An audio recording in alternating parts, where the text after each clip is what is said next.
Bon, bah du coup, il est 20h10. Je vais commencer. Donc, ça va être assez dense. Donc, essayez de rester le plus longtemps possible concentré. Peut-être que je ferai une pause en milieu si jamais je vois que c'est un peu long.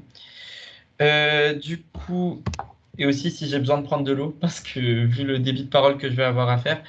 Aussi, vous me dites parfois si je vais trop vite, vous n'hésitez pas à me dire de ralentir.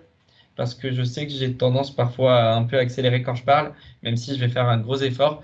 Du coup, voilà. Donc, je vais commencer maintenant l'amphi de révision de statistique et apprentissage pour la partie statistique, réalisée par des deuxième années des automatants, afin de vous préparer à gérer votre partiel.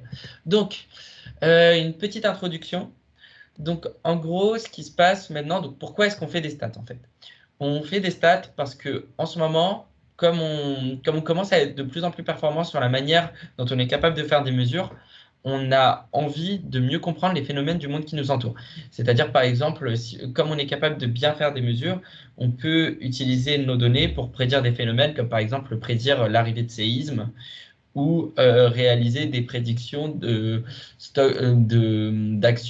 cours des actions de la bourse, par exemple, pour faire un exemple un peu plus financier. Donc, notre but, c'est d'étudier des phénomènes pour pouvoir les modéliser. Et pour ça, on utilise un type de modèle, enfin, en stats, on utilise différents types de modèles, mais nous, ce qu'on va étudier dans le cours de statistique, ou du moins ce qui est étudié dans la partie de première année du cours de statistique, c'est les modèles paramétriques.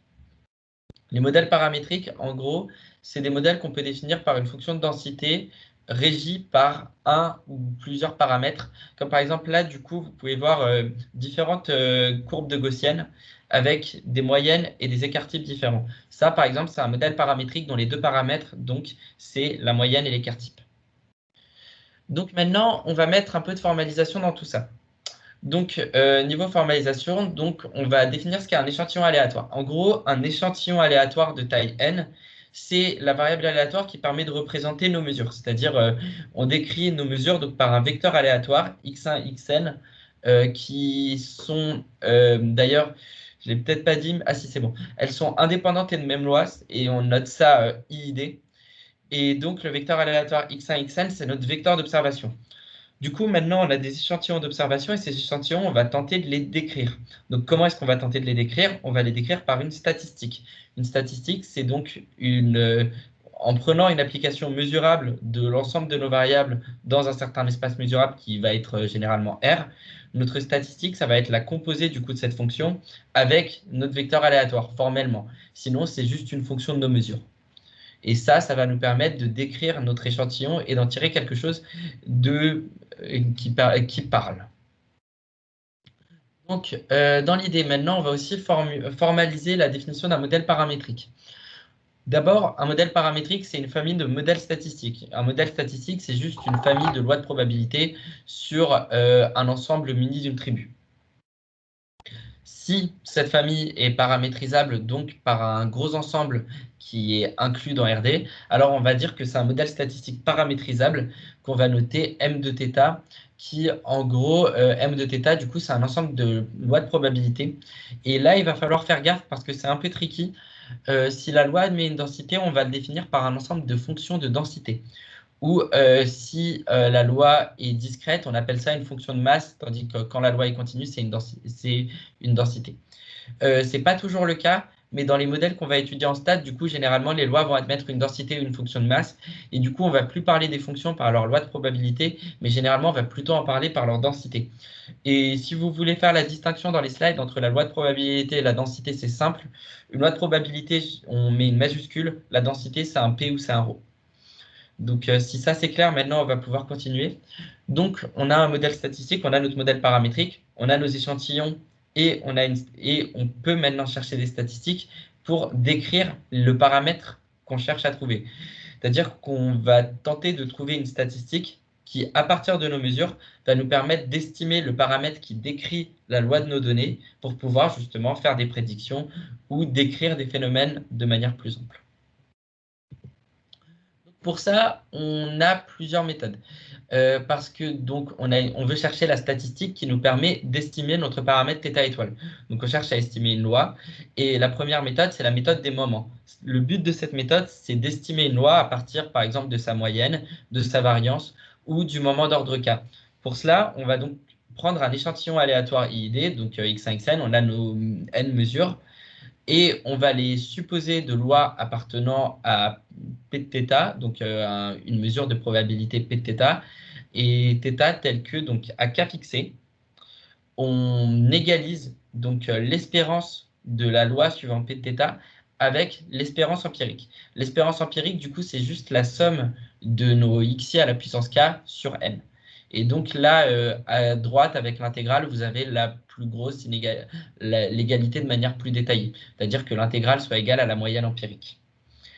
Du coup, ici, en fait, juste une petite remarque, c'est qu'ici, on parle de variables aléatoires, mais dans les faits, on va traiter de valeurs empiriques, c'est-à-dire que quand on va faire des statistiques, bon, la personne avec ses mesures, elle ne va pas se dire « Oh tiens, je vais modéliser mes mesures par une loi aléatoire, en variable aléatoire ». Il va juste, du coup, prendre ses n mesures et il va étudier le premier moment et il va et il va égaliser avec l'espérance de la loi qu'il a supposée.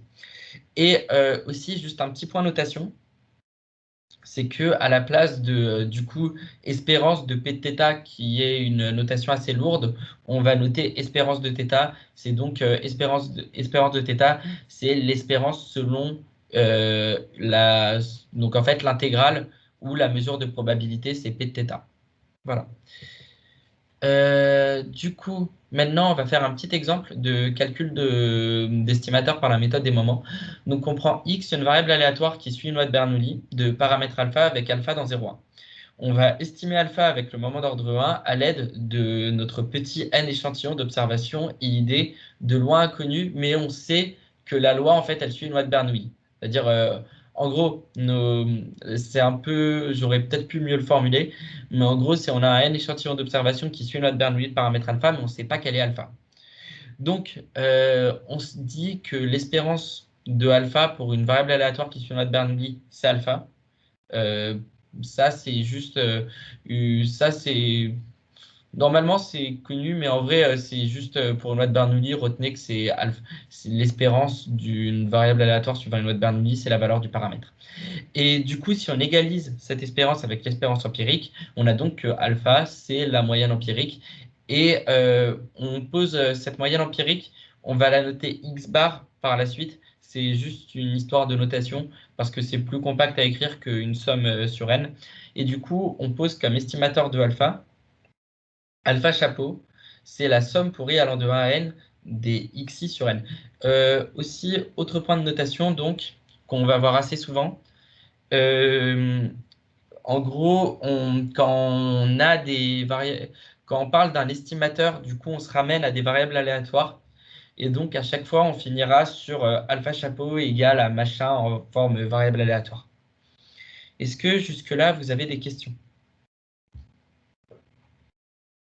Est-ce que je vais trop vite? Est-ce que j'ai besoin de revenir sur quelque chose ou est-ce que c'est clair pour l'instant?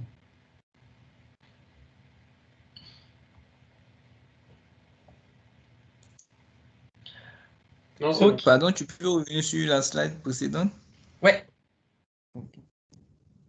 Est-ce qu'il y a quelque chose qui pose problème? Oui, bon, en fait, ce que tu venais d'expliquer au niveau de la méthode des moments, là, moi, je n'avais pas compris. J'avais pas compris. Si tu Ok, pouvais répondre pour pas de moi. souci. Pas de Merci. souci. Ok, du coup, en gros, la méthode des moments, c'est Oui, le truc, on va dire un peu bébête de j'ai des échantillons. Comment j'estime mon paramètre? Bah, juste je prends la moyenne. Genre, ce que je vais utiliser pour estimer, c'est la moyenne. Et du coup, pour la méthode des moments, on peut prendre une moyenne avec une puissance de k fixée. Genre, par exemple, tu peux estimer par la moyenne des carrés, par la moyenne des cubes, si jamais ça te tente, ou par la moyenne des puissances de 10, même si généralement, on garde que la puissance de 1. Et donc, dans l'idée, c'est juste on égalise l'espérance de la variable aléatoire initiale à la moyenne empirique. La moyenne empirique, enfin juste pour clarifier, quand je dis moyenne empirique, je parle de la variable aléatoire somme des xi à la puissance k sur n. ok. Est-ce que c'est plus clair comme ça Ouais, c'est bon. Ok. Et du coup, si jamais tu veux voir le détail sur les slides, comme j'ai dit tout à l'heure, c'est l'égalité d'une intégrale avec une somme. D'accord. Merci. Pas de souci. Ok. Donc, on va passer à un autre type d'estimation. Là, c'est un peu plus compliqué. Donc, on va rentrer dans l'estimation par le maximum de vraisemblance. Donc, on a un échantillon d'observation x1, xn encore, et on va définir quelque chose qui est la vraisemblance du paramètre θ. Donc, ça, en gros, c'est juste un beau nom pour dire le produit pour i allant de 1 à n des densités de la loi de paramètre θ évaluée en xi. C'est peut-être un peu moche comme manière de le dire, mais en fait, c'est vraiment pas compliqué. Du coup, ça, vous le verrez en exemple pourquoi je dis que c'est pas compliqué. Normalement, en fait, quand on travaille avec la vraisemblance, plus on travaille, moins ça devient relou. Du coup, la vraisemblance, en gros, ça peut être vu comme la probabilité de θ pour un jeu de données. C'est-à-dire que si elle est proche de 0, c'est qu'en gros, il y a des xi, il y a des p de xi sachant θ qui sont proches de 0. Et du coup, ça veut dire qu'en fait, bah, c'est faible la probabilité d'obtenir ces observations avec θ. Et ça veut dire donc que peut-être que, que ce paramètre, il n'est pas vraisemblable. Et à l'opposé, si notre vraisemblance tend vers 1, alors ces observations vont être plausibles parce que ça veut dire que c'est assez vraisemblable que l'on trouve ces observations en prenant un paramètre comme ça qui vaut θ. Je vais introduire aussi d'autres paramètres maintenant, c'est la log vraisemblance. C'est juste, on prend le log de la vraisemblance, mais ça va être assez utile comme on va le voir plus tard. Pourquoi c'est utile? Enfin, je peux même le dire maintenant. C'est qu'en gros, je ne sais pas si vous voyez la vraisemblance, mais c'est un produit. Et les produits, c'est pas fun à gérer parce que les produits, on a, comment dire, par exemple, si on veut dériver un produit, ça devient très vite casse-couille. Tandis que si on veut dériver, et si on veut dériver une somme, bah, c'est assez facile. Et du coup, le ln, ça permet de passer tous nos produits en somme. Et donc, c'est pour ça qu'on va généralement se ramener à la log vraisemblance. Parce que de toute façon, ce qu'on cherche, comme je l'ai dit plus tôt, c'est de maximiser la vraisemblance. Et donc, l'estimateur qu'on va prendre, c'est l'estimateur du maximum de vraisemblance, c'est-à-dire le θ, qui va nous permettre de maximiser la vraisemblance. Donc maintenant, il va y avoir un petit exemple, enfin un petit, ça va être un exemple. Donc on va reprendre notre variable x qui suit notre Bernoulli avec de paramètres alpha avec alpha dans 0,1. On va estimer alpha avec la méthode du maximum de vraisemblance, donc en reprenant x1, xn, notre n échantillon. On a alors que notre vraisemblance, elle vaut donc le produit qu'on a dit. Du coup, ça, c'est juste peut-être les manips de produits, vous ne les voyez pas directement, mais en gros, la probabilité que ce soit xi pour le paramètre alpha, c'est par exemple, en fait, si xi égale 1, ma probabilité vaut alpha, et si xi vaut 0, bah, ma densité, ma fonction de masse, je veux dire, elle vaut 1 moins alpha. Et du coup, ça veut dire qu'en fait, nos produits, c'est le produit pour i allant de 1 à n, tel que les xi soient égales à 1 des alphas. Et aussi, il y a du coup le produit pour i allant de 1 à n, tel que xi égale à 0 des 1 moins alpha.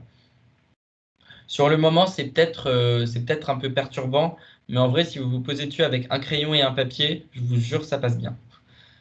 C'est juste que du coup, j'ai pas de tableau, donc je suis un peu obligé de le faire comme ça. J'espère que vous me pardonnerez. Donc, on a alors que notre vraisemblance, elle vaut donc alpha fois la somme pour i allant de la puissance somme pour i allant de 1 à n des xi, c'est-à-dire alpha fois à la puissance le nombre de xi qui sont égaux à 1, parce que si un xi vaut pas 1, je rappelle qu'il vaut 0. Donc dans ce cas, on peut directement écrire la somme. Et pareil, donc 1 moins alpha fois à la puissance n moins la somme des xi. Donc, comme je l'ai dit tout à l'heure, là, on a un produit. Les produits, c'est chiant. Donc, on va regarder le ln. Donc, on a alors que le ln, c'est-à-dire qu'on note petit l de alpha, ça vaut n fois x bar ln de alpha plus n fois 1 moins x bar ln de 1 moins alpha. Où donc x bar, c'est la notation qu'on utilise pour dire la moyenne empirique. Et donc, on a une différence. Et lorsqu'on joue avec les termes, on voit que ça vaut 0 si et seulement si alpha égale x bar. Pour vous en convaincre automatiquement, vous pouvez remplacer alpha par x bar et vous voyez que ça fait n moins n, et donc ça s'annule. Aussi, chose que j'ai pas précisé, ce qui est pas génialissime, mais en gros, ça maximise parce que on gère une fonction qui est concave. Et donc, en fait, comme elle est concave, si la dérivée s'annule, elle s'annule en un maximum. Je sais pas s'ils vous demanderont nécessairement de préciser ça, mais ça peut être bien de l'avoir en tête. Et du coup, là aussi, ce que vous voyez, c'est qu'on retrouve le même estimateur que pour le moment d'ordre 1, c'est-à-dire on retrouve alpha égale x bar. Par contre, du coup, il faut faire gaffe parce que là, c'est vraiment du pur hasard. Je ne sais pas si vous avez eu le temps de faire des exos de TD, mais dans vos exos de TD, généralement, l'estimateur du maximum de vraisemblance, c'est pas le même que la moyenne empirique. Et du coup, il faut vraiment faire gaffe à ne pas prendre cet amalgame parce qu'il y aura beaucoup de résultats qu'on va faire plus tard qui vont dépendre de la moyenne empirique, mais qu'on ne va pas nécessairement retrouver pour le maximum de vraisemblance ou qui ne vont pas nécessairement être valables. Et du coup, il faut se dire que ce pas les mêmes estimateurs. Et là, si on trouve qu'il est égal à la moyenne empirique, c'est du pur hasard. Voilà. Donc, est-ce qu'on est bon pour le maximum de vraisemblance? Il y a eu quelques mains qui se sont levées, il y a des questions, je pense. Ah, j'ai pas vu les mains, mais du coup, s'il y a des questions, allez-y. Moi, c'était juste pour la notation I de alpha, c'est d'accord que c'est bien la vraisemblance, c'est pas l'information de Fisher. Ah oui, c'est un L. D'accord. C'est un L. Désolé, ça doit être la tech qui est. Ah oui, du coup, c'est un L, c'est pas un I. Okay. J'aurais aimé avoir un vrai L, mais j'aurais dû. Ah là là, c'est terrible. Oui, c'est un L. C'est pas du tout un I, c'est un L. L'information de Fisher, on va la voir plus tard. C'est bien comme remarque parce que il y a peut-être des gens que ça a pu paumer. Ok. Du coup, maintenant, donc, on a des estimateurs. En fait, est-ce qu'il y a d'autres questions avant que je passe à la suite? Ouais, tu peux redire le truc sur les fonctions concaves, s'il te plaît?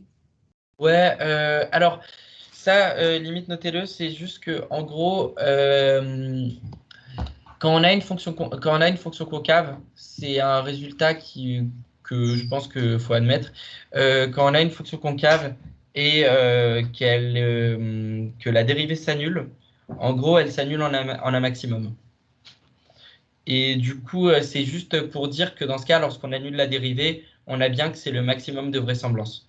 Parce que vous aurez des cas, en fait, où, par exemple, vous aurez des cas où c'est possible d'annuler la dérivée sans pour autant que ce soit un maximum, ça peut juste être un min. Et du coup, il faut faire gaffe à toujours vérifier que ça maximise. Donc ici, s'il y a un truc qui n'est pas sur les slides qu'il faut noter, c'est garder en tête que la fonction doit être concave pour que le résultat, la dérivée s'annule, implique que c'est un maximum. Pour vérifier si la fonction est concave, c'est juste la dérivée seconde est négative. Si la dérivée seconde est négative strictement, alors on a bien un maximum global. Du coup, on va continuer. Si personne d'autre n'a de questions.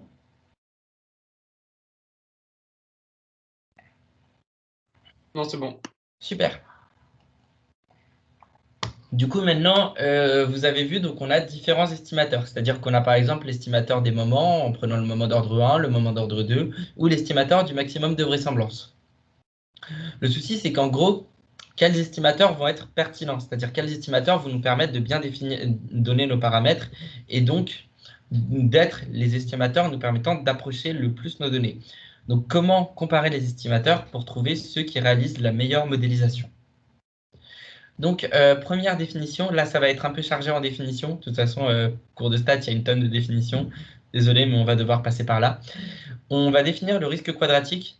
Donc, en gros, le risque quadratique pour un estimateur T d'un paramètre θ, c'est l'espérance de la différence au carré, de la norme de la différence au carré.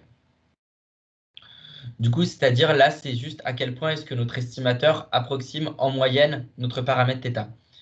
Et on dit que notre estimateur est pour un estimateur T, on dit que c'est un meilleur estimateur que T', si et seulement si, donc pour tout état, le risque de T par rapport à θ est inférieur ou égal au risque de T', et qu'on a un θ particulier, tel que le risque de T par rapport à ce θ est strictement inférieur au risque de T'. Donc en gros, l'idée globale, c'est de trouver un estimateur qui minimise le risque. On continue avec les définitions. Donc là, on a une définition, du coup, pour revenir sur ce qu'on a dit précédemment par rapport aux histoires de log, là, on a une définition qui formalise le fait de passer au log, c'est le score. C'est-à-dire, on prend le gradient du log pour pouvoir bien l'étudier selon les différents paramètres θi. Donc, le log, le score, c'est un vecteur aléatoire centré. Ça, il faut juste l'admettre. Je ne sais plus pourquoi, mais je crois que c'est des conditions un peu bizarres qui sont toujours valides dans le cours de stats qui font que c'est un vecteur aléatoire centré. Et avec le score, on va définir quelque chose qui est l'information de Fisher, donc c'est-à-dire la variance du score. Donc, à quel point est-ce que la dérivée de notre vraisemblance est variable. Et on va la noter iθ. Donc là, c'est bien un i et pas un l.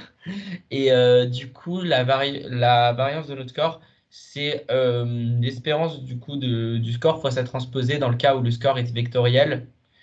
Et sinon, c'est juste l'espérance du score au carré si le score est un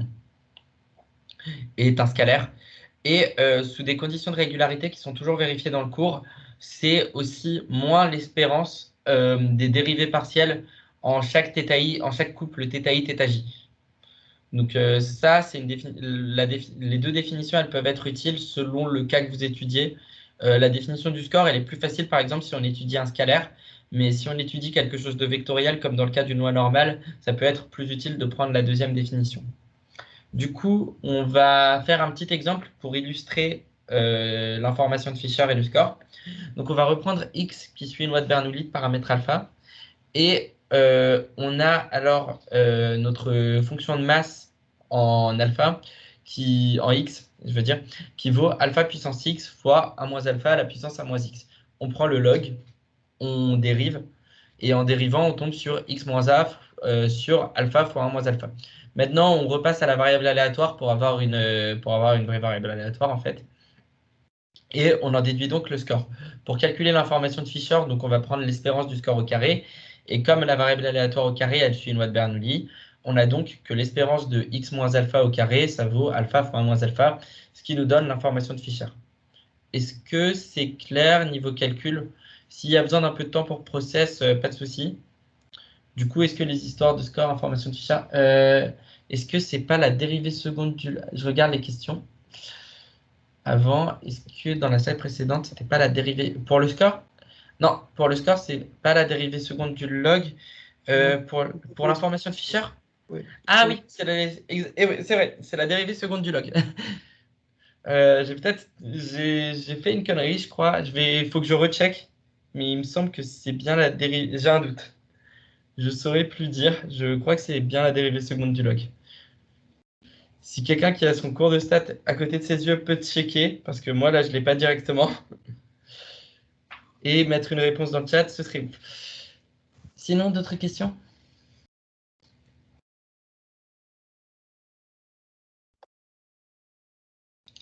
Ok, bah du coup, c'est la dérivée seconde du log. Je corrigerai ça lorsque les slides seront mis sur Nofist et sur le site des automatons. Donc, c'est bien la dérivée seconde du log. Je m'excuse de la coquille. Est-ce qu'il y a d'autres remarques?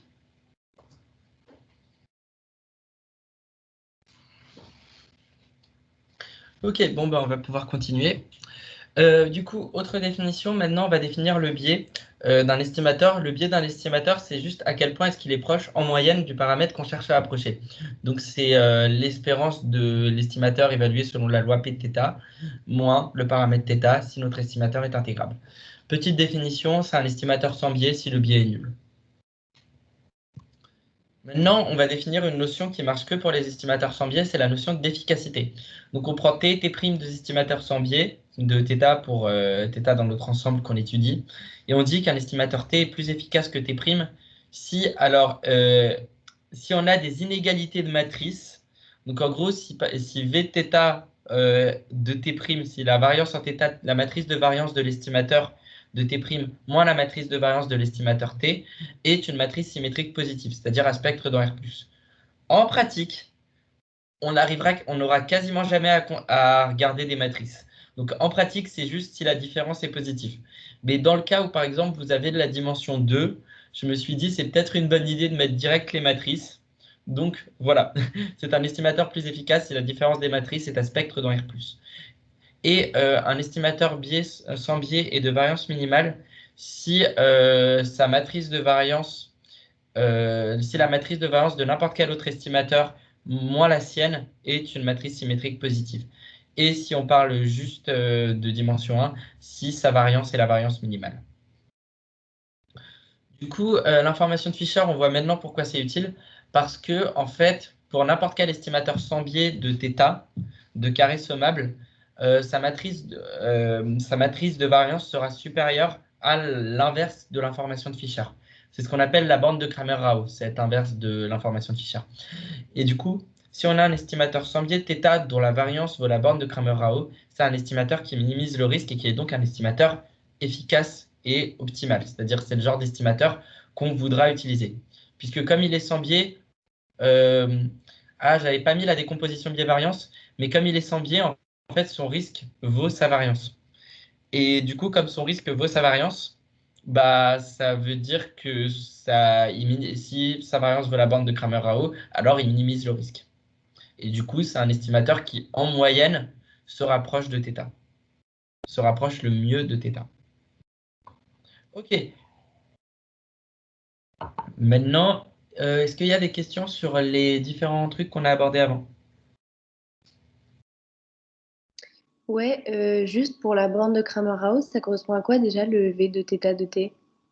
C'est la matrice de covariance de T.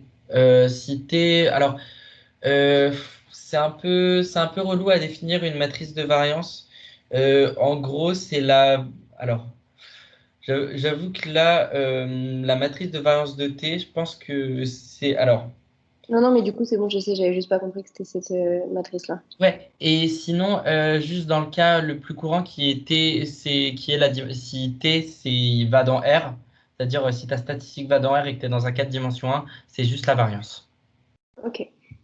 Et dans le cas où c'est juste la variance, ton I-1, c'est juste 1 sur I de θ. C'est 1 sur l'information de Fisher. Ok. Généralement, d'ailleurs, je répète encore, généralement, ce sera la dimension 1. Et c'est juste des définitions que je mets au cas où il vous fait la dimension 2 au partiel. Du coup, qu'est-ce qui se passe donc si on veut augmenter n? Donc en gros, ce qui se passe, la raison pour laquelle on pose cette question, c'est que bah, généralement nos mesures elles sont pas parfaites et parfois on ne sait pas si on en fait assez. Si on n'en fait pas assez, bah, c'est un peu relou. Et donc on veut savoir pour nos estimateurs le comportement asymptotique. C'est-à-dire si je prends un n très grand, qu'est-ce que j'obtiens comme information? Et aussi une autre raison pour laquelle on veut faire ça, c'est que nos mesures la statistique qu'on obtient à partir de nos mesures, elle peut avoir une loi qu'on peut ne pas connaître, c'est-à-dire une loi qui n'est pas génialissime. Et quand on regarde dans les propriétés asymptotiques, on aura une loi sur laquelle on aura beaucoup plus d'informations. J'amorce la discussion sur le théorème central limite. Et donc, c'est de ça qu'on va parler, c'est des théorèmes de comportement asymptotique. Puis après, on aura les histoires d'intervalles de confiance et de rangement. Donc, avant de parler de ça, je suis obligé de faire un petit point maths sur les différentes notions de convergence. C'est-à-dire, qu'est-ce qui se passe niveau convergence? On dit que xn donc, converge par la normale 2 vers x si l'espérance de la différence entre xn et x au carré, il manque un carré dans cette slide, quand n tend vers l'infini tend vers 0. Et on notera donc que xn converge vers x. On dit que xn donc, converge presque sûrement si l'ensemble xn tend vers x est un ensemble de mesure 1 et donc on note sa convergence presque sûre. Il y a la notion de convergence en probabilité, donc que vous pouvez lire ici, et la notion de convergence en loi. C'est pas si grave. Enfin, je trouve que c'est important de savoir ces différentes notions de convergence parce que je vais dire ça honnêtement, c'est très probable qu'au partiel, il y ait une question ouais, rappelez ce qu'est la convergence en probabilité ou en loi. C'est des points gratuits de le connaître. Donc en vrai, si vous connaissez ça, c'est pas forcément les définitions les plus compliquées, donc c'est une bonne chose. Et du coup, c'est peut-être, ça fait peut-être beaucoup de définitions, mais en pratique, celle qu'on va utiliser, c'est la convergence en probabilité, la convergence en loi, et un peu la convergence presque sûre. D'ailleurs, juste pour avoir des rapports entre les convergences, la convergence L2 et la convergence presque sûre, ça implique la convergence en proba, et la convergence en proba implique la convergence en loi. De toute façon, c'est fait dans l'ordre de telle sorte à ce que vous voyez les différents liens d'implication. Donc, j'espère que ça va bien rentrer, même si c'est normal si ça rentre pas tout de suite. Aussi. Donc maintenant, on va voir les théorèmes importants. Donc là, c'est des théorèmes que vous serez forcé d'utiliser dans le cours de stats, juste parce que faut les connaître. Ça commence par la loi forte des grands nombres, c'est-à-dire que la moyenne empirique converge presque sûrement vers l'espérance de la première variable aléatoire. Attention, il y a deux hypothèses importantes. C'est si les xi sont indépendants et de même loi, et si x1 est intégrable. Sinon, ça ne marche pas. Et le théorème central limite, pareil. Donc, on a un résultat de convergence sur la moyenne empirique par rapport à une loi normale centrée réduite. Et encore une fois, il nous faut que les xi soient indépendants et de même loi, et que la variance de x1 soit définie et donc strictement inférieure à plus infini. Ok, du coup, avec ça, on a deux autres théorèmes qui sont le théorème de Slotsky. Le théorème de Slotsky, en gros, c'est si on a une variable aléatoire qui converge en loi vers une autre variable aléatoire et une variable aléatoire qui converge vers une constante, alors toute fonction continue impliquant ces deux variables aléatoires va converger en loi vers une fonction des limites, vers la même fonction de ses limites. C'est important, l'hypothèse de continuité, mais quasiment tout le temps, cette hypothèse, elle sera vérifiée. Et limite, vous n'aurez pas à la vérifier, mais c'est bien de l'écrire pour que les correcteurs aient le sentiment que vous connaissez bien les hypothèses. Parce que c'est souvent leur hantise des correcteurs de maths, j'ai l'impression. Ensuite, il y a le théorème de continuité. Donc, on prend des variables aléatoires réelles. Si notre suite de variables aléatoires réelles converge vers une variable aléatoire y, que ce soit en loi, en probabilité ou presque sûrement, alors la fonction de cette suite va converger vers la fonction de la limite, respectivement en loi, en probabilité ou presque sûrement. C'est-à-dire si ça converge en loi, la fonction converge en loi, en proba, et voilà. Du coup, tous ces théorèmes, on va très souvent les utiliser ensemble pour pouvoir faire soit disparaître des constantes lors de calcul de convergence, soit réaliser dans le cas des gestions d'intervalles de confiance, obtenir des intervalles de confiance pour estimer nos paramètres. Du coup, généralement, ce qu'on fait, c'est que donc on utilise le théorème central limite pour avoir un résultat de convergence vers une loi normale.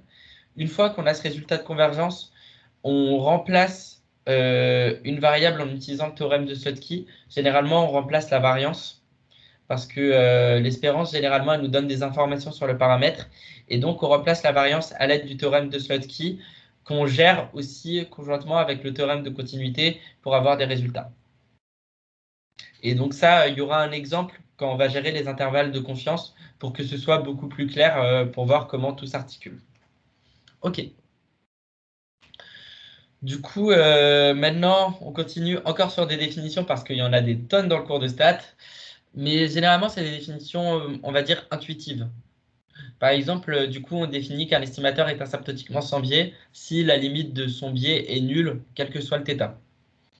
Donc ça, c'est juste, voilà, notre estimateur, il est sans biais si son biais est à limite nulle.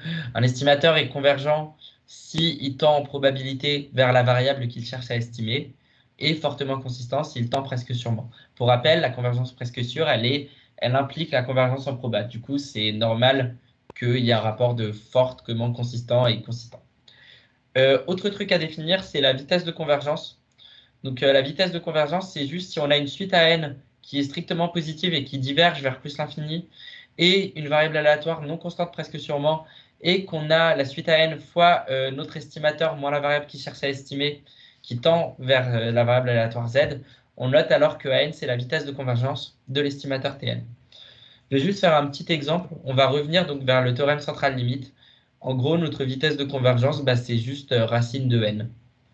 On peut voir donc z, notre variable z, c'est la loi normale centrée réduite et nos paramètres, du coup, le tn moins θ, enfin le tn moins θ et le z, ils sont compris dans le x bar moins espérance de x1. Et notre variable aléatoire z, c'est pas une loi centrée réduite, pardon, c'est une loi normale de variance de x1. Et du coup, là, c'est un exemple de vitesse de convergence qui vaut donc racine de n. Je reviens sur la définition. Est-ce que jusque-là, c'est bon ou est-ce qu'il y a des trucs sur lesquels j'ai speedé? Est-ce que tu pourrais juste expliquer un tout petit peu plus ce que c'est le biais. Genre à quoi ça correspond, genre l'espérance selon θ. L'espérance selon θ, du coup, c'est l'espérance, pour revenir sur le biais, où je l'ai mis. Ouais, l'espérance selon θ, c'est juste l'espérance de ton estimateur suivant la loi Pθ. C'est-à-dire, tu vois, t'intègres selon Pθ dx, en gros. C'est pas au carré? Si, c'est au carré, d'ailleurs, pour la question. Donc, l'espérance, c'est juste l'espérance de θ, c'est l'espérance de notre estimateur en se basant sur la loi de probabilité sur laquelle on intègre la loi paramétrique de paramètre θ. Je vais revenir, attends, je te mets ça plus précisément. En gros, tu vois, l'espérance, ici, tu as l'intégrale, c'est l'intégrale selon Pθ dx. Et j'ai un peu trop avancé. Ok. Est-ce qu'il y a d'autres questions?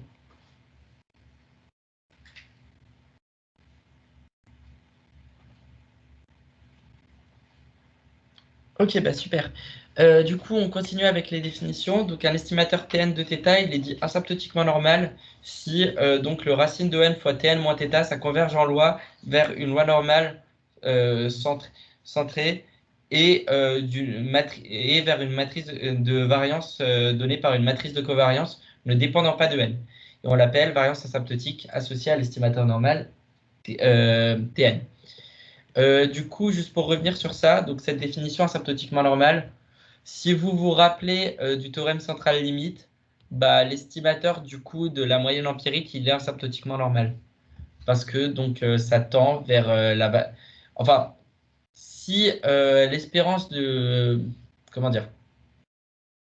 Si la moyenne empirique est d'espérance θ, c'est-à-dire si elle est sans biais, parfois, ce n'est pas le cas, mais dans le cas où la moyenne empirique est sans biais, donc elle est d'espérance égale au paramètre qu'on cherche à estimer, alors l'estimateur de la moyenne empirique est asymptotiquement normal. Mais ce n'est pas toujours le cas. L'estimateur de la moyenne empirique, il n'est pas toujours asymptotiquement normal. Il faut juste le garder dans un coin de sa tête. Donc, et généralement, ça, les estimateurs asymptotiquement normaux, on les obtient en bidouillant parfois avec le théorème central limite. Attends, non, je dis de la merde. On voit ça juste après.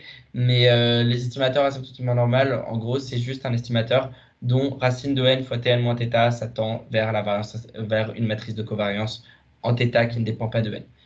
La notion d'asymptotiquement plus efficace, donc ça, c'est juste la notion d'efficacité qu'on remet au caractère asymptotique. C'est-à-dire c'est plus la variance de l'estimateur maintenant, mais la variance limite de l'estimateur lorsqu'il est asymptotiquement normal. Et idem pour un estimateur asymptotiquement efficace. Du coup, on va revenir sur le maximum de vraisemblance. Donc, du coup, je me suis embrouillé tout à l'heure entre maximum de vraisemblance et moyenne empirique. C'est pour ça que je disais, ouais, la moyenne empirique, c'est asymptotiquement normal. Non, c'est le maximum de vraisemblance. Et pourquoi donc le maximum de vraisemblance, c'est génial? Parce qu'il est convergent, asymptotiquement normal et efficace. Donc, en gros, racine de n fois l'estimateur du maximum de vraisemblance moins le paramètre qu'on cherche à estimer, ça tendra toujours, je dis bien toujours, en loi vers une loi normale centrée et de variance l'information de Fisher évaluée en θ. Donc ça, c'est vraiment quelque chose à garder en tête parce que c'est vraiment quelque chose d'utile dont on va se servir pour nos intervalles de confiance plus tard. Ouais, Antoine, j'ai vu que tu as levé la main.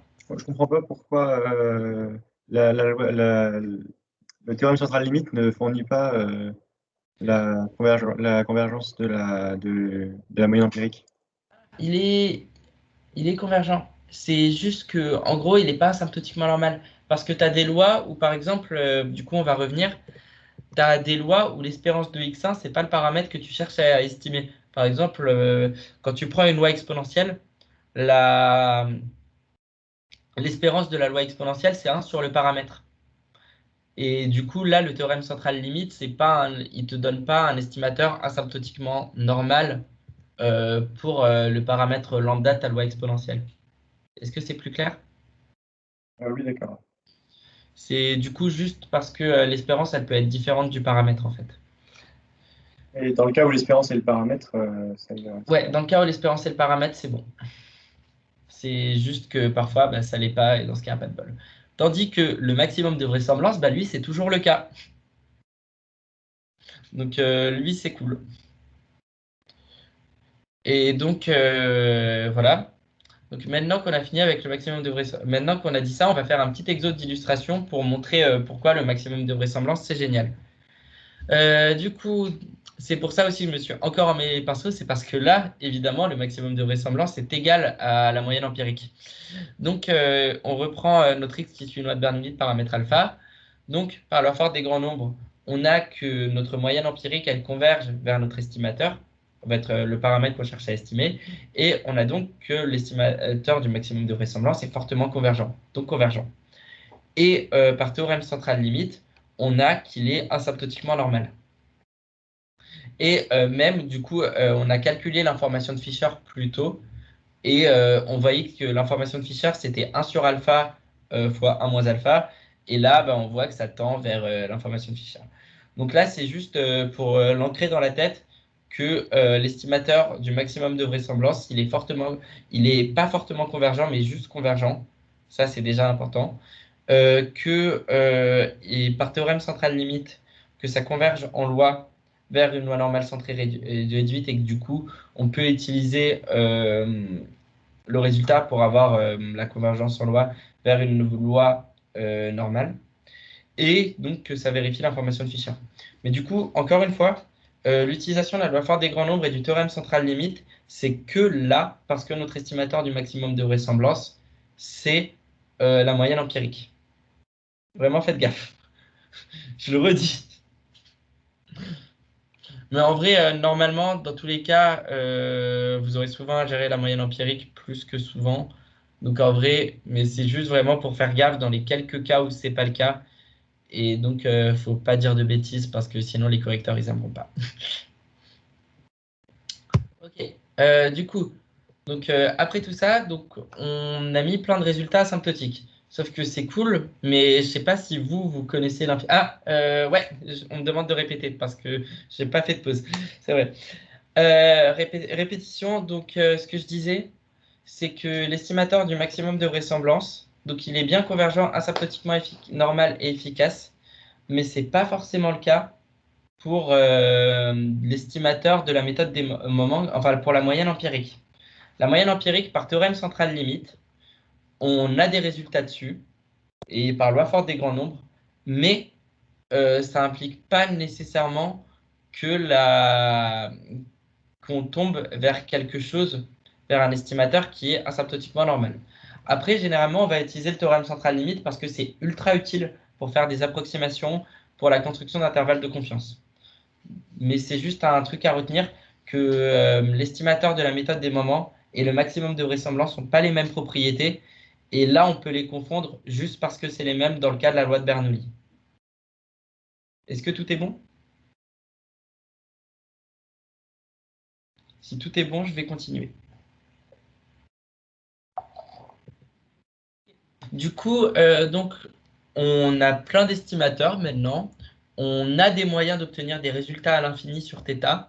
Mais le souci, c'est que l'infini, c'est pas très clair. Enfin, si on me dit fais infini mesure, je vais me poser des questions sur la personne qui me dit ça. Donc, on va essayer d'obtenir donc, des résultats qui permettent d'estimer θ à partir de donc, nos estimateurs. C'est-à-dire, on va vouloir estimer θ à un certain niveau de précision en construisant des intervalles de confiance. Donc là, c'est la définition mathématique d'une région de confiance. C'est donc une statistique sur l'échantillon telle que la probabilité que notre paramètre... Alors, attends. L'information de Fisher. Christian, alors... oui, mais on regarde l'inverse de l'information de Fisher pour un asymptotiquement efficace. Donc, l'information de Fisher qu'on avait trouvée, c'était bien c'était bien 1 sur alpha fois 1 moins alpha. Mais là, ce qu'on a, du coup, comme c'est l'inverse, c'est 1. Du coup, là, c'est bien l'inverse de l'information de Fisher. Pas de problème. Du coup, donc on revient à la définition de région et d'intervalle de confiance.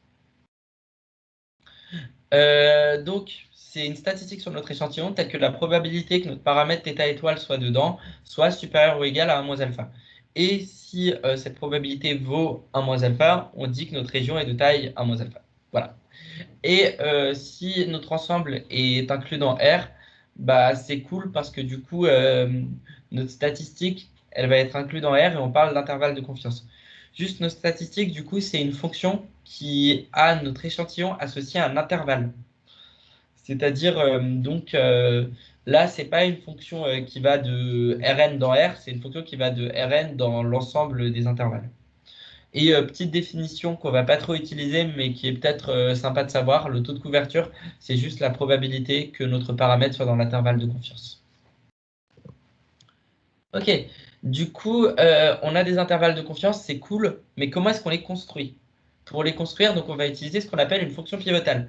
Une fonction pivotale, c'est une statistique qui dépend de θ dans la statistique elle-même, c'est-à-dire c'est une statistique de nos échantillons et de θ, mais dont la loi de probabilité, elle, ne va pas dépendre de θ.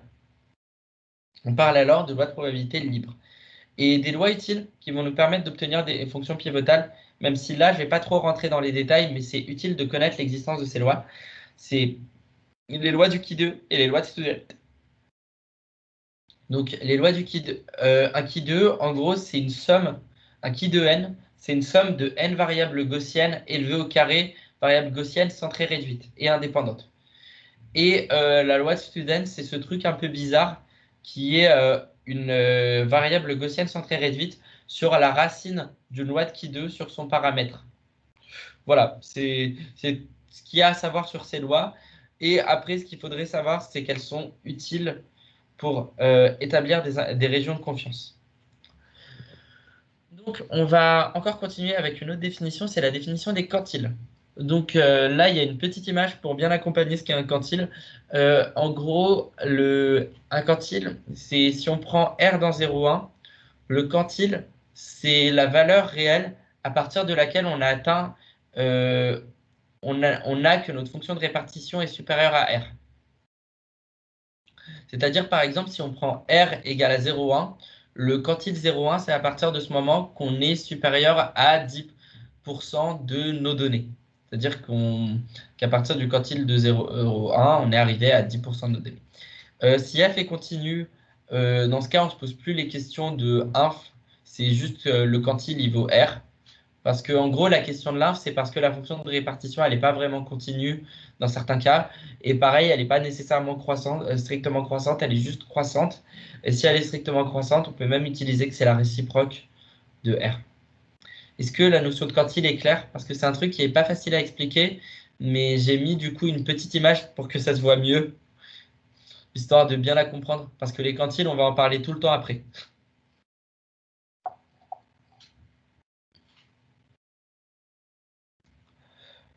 Ok, bon, bah, je vais partir du principe que c'est clair. Et donc maintenant, on va définir un intervalle de confiance. Enfin, comment obtenir un intervalle de confiance d'ordre R. Si on a donc alpha dans 0,1 fixé et Sx de θ, c'est une fonction pivotale, et que la fonction de répartition f associée à la fonction pivotale est continue. En vrai, tu peux réexpliquer de spi les quantiles. Ok. Les quantiles, en gros, si tu vois sur la courbe, c'est à partir de ce moment-là qu'on a dépassé un certain stade de répartition de notre loi de probabilité. Donc en gros, à partir du... Donc pour le quantile 0,05, à partir de ce moment-là, on a passé 5% de la distribution, quantile 0,95, 95% de la distribution, etc. Est-ce que c'est plus clair?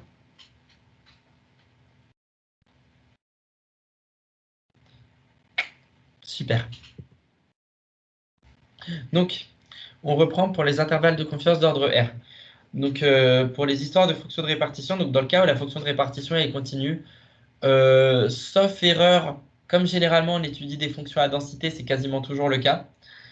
Alors, pour tout gamma dans 0 alpha, ce qui se passe, c'est que donc l'intégrale, enfin l'intervalle, pardon, l'intervalle, ce qu'on note comme intervalle de confiance I alpha gamma, c'est donc l'ensemble des éléments θ tels que la fonction pivotale évaluée en x et en θ soit entre le quartile d'ordre gamma et le quartile d'ordre gamma plus 1 moins alpha, ça nous fournit un intervalle de confiance de taille 1 moins alpha.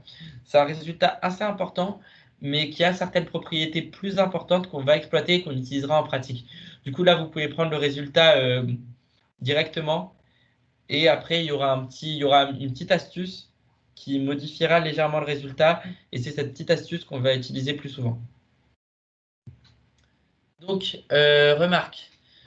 Donc c'est là dont ce que je vais parler maintenant, c'est que pour alpha qui est strictement inférieur à 1,5, et si on prend f une fonction et que la réciproque est convexe sur 0, 1,5, alors l'intervalle le plus petit il est obtenu pour gamma égale à alpha sur 2. C'est le cas notamment pour les lois gaussiennes ou de student, qui sont celles qu'on va très souvent utiliser.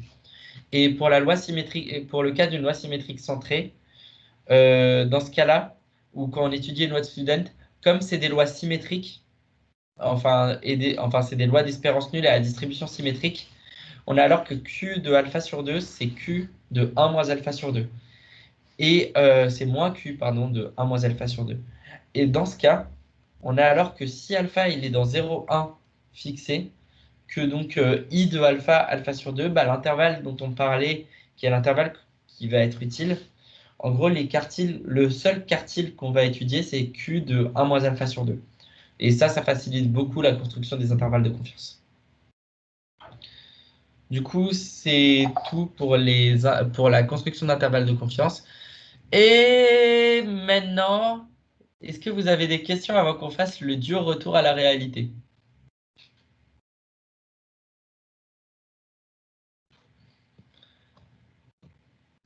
Ouais, tu peux revenir une seconde sur le tout dernier point, loi symétrique centrée. Ouais. Un exemple de fonction pivotale. Si seulement je pouvais en écrire, ce serait cool. Mais par exemple, qu'est-ce que je peux te donner? Il y a un exemple plus tard dans les slides, mais c'est vrai que je peux voir si je peux en donner une directement. Karim, si tu as une idée et que tu peux la mettre dans le chat, fais-toi plaisir. Là, je vais tenter d'en trouver une en impro. Je suis sûr qu'il y a en plus des exemples simples.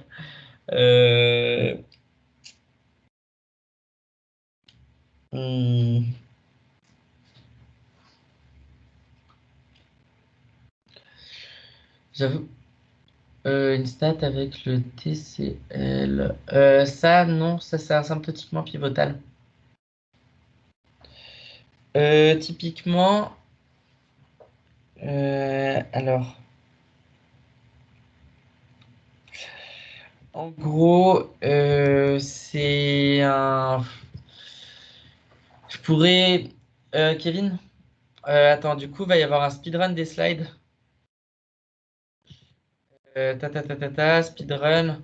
Du coup, on va vers la fin. Par exemple, ici, racine de n-1 fois x bar moins mu sur s avec les notations x bar et s ici. Du coup, là, c'est un petit teasing. Ça suit une loi de student n-1. Du coup, ici, tu as une fonction qui dépend du paramètre mu, mais dont la loi ne dépend pas du paramètre. C'est-à-dire, tu as racine de n-1 x bar moins mu sur s. C'est une fonction. Cette fonction-là, elle dépend du paramètre mu, mais la loi, c'est une loi de student n-1 qui ne dépendra pas de ce paramètre mu. Est-ce que c'est clair, Kevin?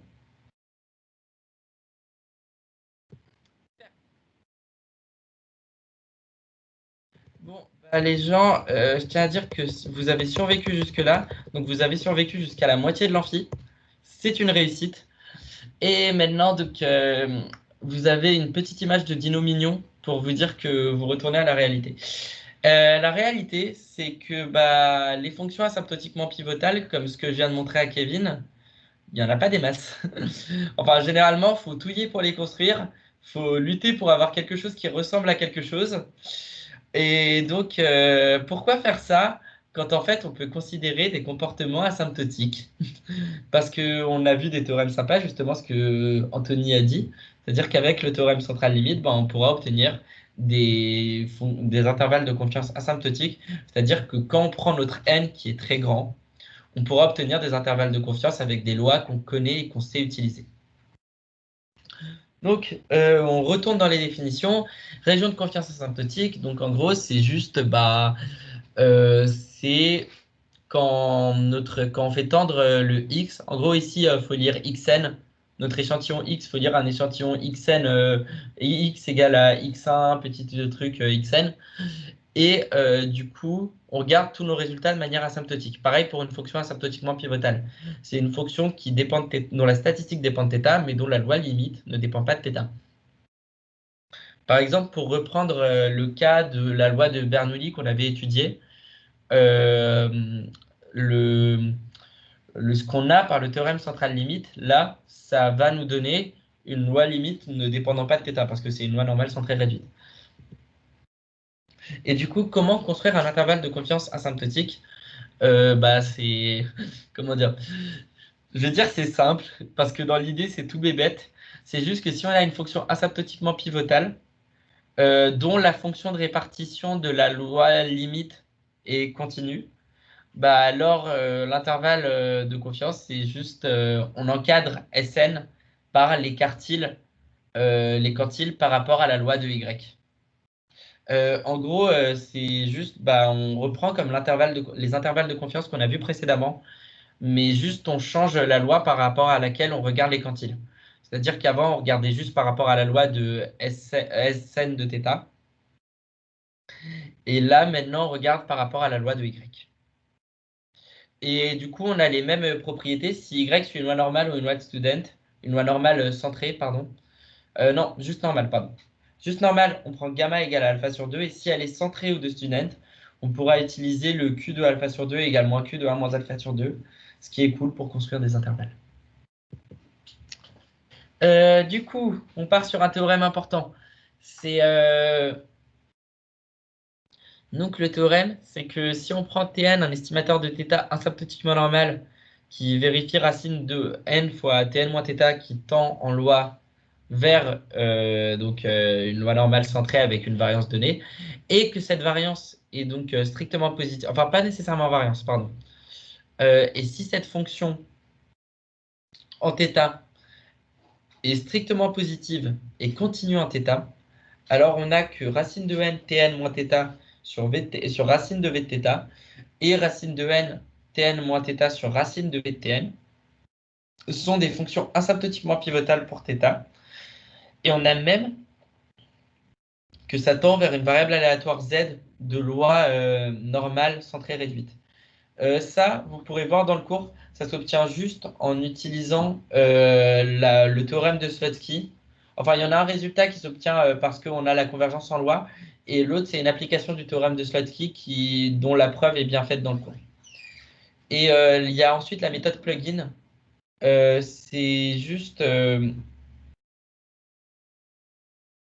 Alors, si on a Tn qui tend en probabilité vers θ et qu'on a Sn, une fonction telle qu'elle vaut un de θ fois phi de θ, avec un une statistique de l'échantillon et phi une fonction non nulle sur θ, alors cette fonction-là, un θ phi de Tn, ça nous donne aussi une fonction asymptotiquement pivotale, ce qui nous permet de faire des petits résultats sympas, comme ce qu'on a vu au-dessus dans le théorème.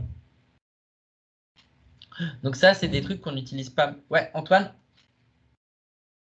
Oui, c'est juste par rapport aux estimateurs asymptotiquement normales. Est-ce que c'est équivalent à dire que racine de n Tn moins θ divisé par v de θ tend vers une loi normale centrée réduite? Racine de v de θ par contre.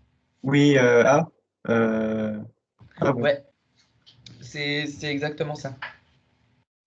Oui, par racine de v de θ, effectivement. Mais c'est juste que, en gros, dans le cas où tu es sur plusieurs dimensions, c'est un peu relou à gérer dans ce cas. Mais généralement, quand tu fais la convergence en loi, tu peux pas en plusieurs dimensions. C'est vrai. Joséphine? C'est quoi juste Vθ au-dessus? Vθ, c'est une fonction en θ qui est continue en θ. Ok, une fonction quelconque. Ouais, c'est pas nécessairement la variance, mais si c'est une fonction qui est continue en θ, tu as ce résultat-là. Ok. Ok. Du coup, oui, une remarque importante. Parce que du coup, là, vous vous dites qu'il y a des histoires de limites. Mais si on regarde en fait S, qui est une statistique asymptotiquement pivotale, la taille de l'échantillon est fixe. Et donc, en fait, l'intervalle de confiance asymptotique, c'est une approximation de notre estimation en supposant que les n à partir desquels on regarde sont assez grands.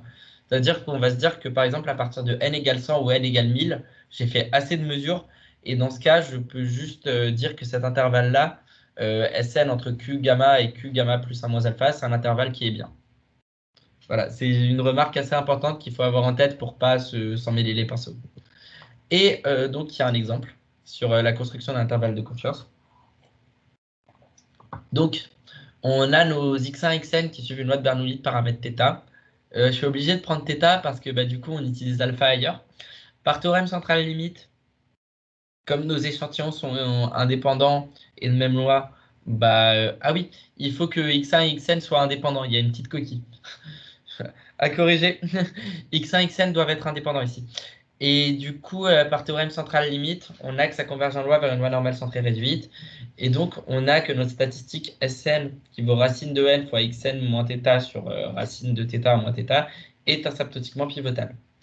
Et on a alors que donc la limite de notre intervalle ici, c'est 1 moins alpha. Mais en fait, donc on peut utiliser l'astuce déjà Q alpha sur 2 égale à Q moins Q moins alpha sur 2 pour simplifier notre intervalle. Mais le souci, je ne sais pas si vous avez vu, mais l'idée c'est quand même d'obtenir une approximation sur θ. Et le θ sur racine de θ 1 moins θ, c'est pas qu'on a la flemme de résoudre un polynôme de degré 2, mais je pense que si. Du coup, comme c'est pas fun la résolution de polynôme de degré 2, généralement on va faire quelque chose pour se ramener à une statistique plus simple. Et c'est là qu'intervient la méthode plugin. Parce que xn converge en probabilité vers θ par le fort des grands nombres. Et du coup, on a un super truc qui est donc que racine de n xn moins θ, enfin xn moyenne empirique moins θ, sur racine de xn bar fois 1 moins xn bar, ça tend en loi vers une loi normale centrée réduite. Et ça, du coup, c'est beaucoup plus simple à étudier en ce qui concerne θ, parce que pour encadrer θ, on utilise juste nos trucs en n. Et en remuant bien, c'est-à-dire en faisant juste les quelques petites inégalités, on a alors cet intervalle-là de confiance asymptotique. Et du coup, normalement, lorsque vous faites des exercices, vous aurez les données pour faire les applications numériques. Voilà, voilà. Donc ça, c'est un petit exo de construction d'un intervalle de confiance asymptotique. Est-ce que c'est clair?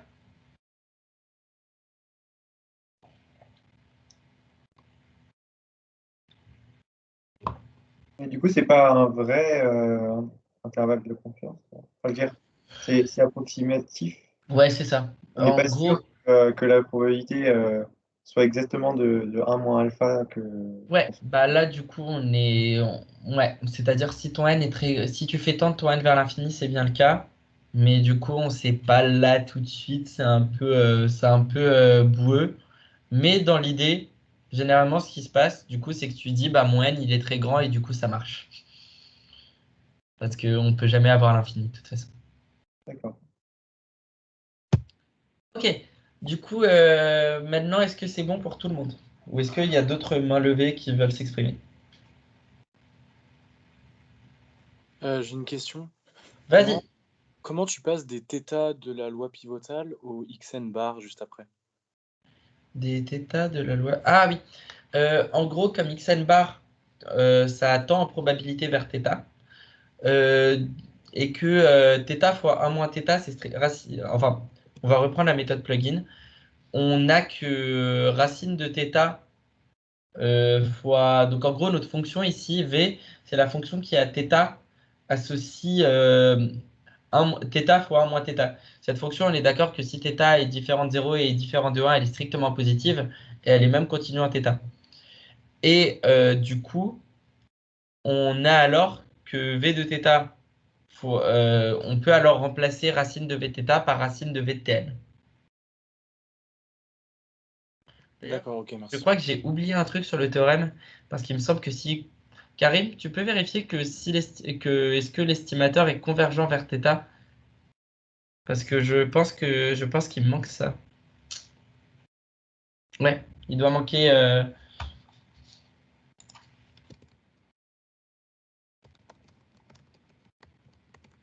C'est inclus dans un synthétiquement normal, non? j'ai un doute. C'est possible, mais j'ai un gros doute. Et dans le cas où il y a un doute, mieux vaut pas le laisser traîner. Surtout que pour la méthode plugin, on utilise que Tn converge en probabilité vers θ. Donc c'est peut-être juste que j'ai oublié ça. Ce qui est parfaitement faisable. Du coup, donc, on revient où on était. Et donc, on a alors que comme xn bar, ça converge en probabilité vers θ, on a alors que xn bar fois 1 moins xn bar, ça converge en probabilité vers 1 moins θ. Et du coup, tu peux remplacer le racine de θ fois 1 moins θ par racine de xn bar, 1 moins xn bar. C'est clair? Ok, merci. Top. S'il y a d'autres questions en attendant que je prenne de l'eau. Ouais, en fait, j'ai pas trop compris le lien entre la méthode plugin telle qu'elle est expliquée et l'exemple tel qu'on l'utilise. Ah oui, mais c'est peut-être juste parce que j'ai mal expliqué. En gros, le phi de la méthode plugin, bah du coup, c'est ce que... Ah, non, attends. Je dis peut-être de la merde, c'est peut-être pas la méthode plugin. Qu'est-ce que je raconte? Faut que je me souvienne de pourquoi j'ai écrit ça là.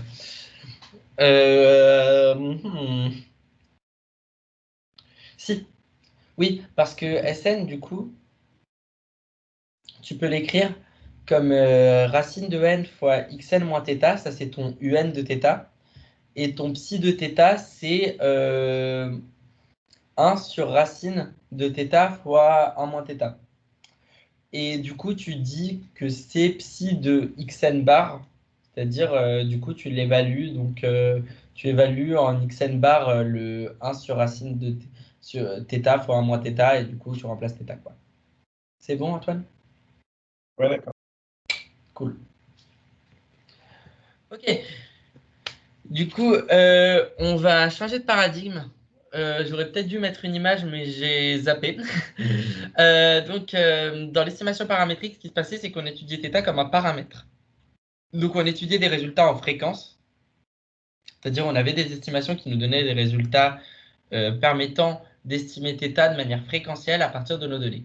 Sauf que là, du coup, on change de paradigme pour une petite partie du cours. On parle des modèles bayésiens.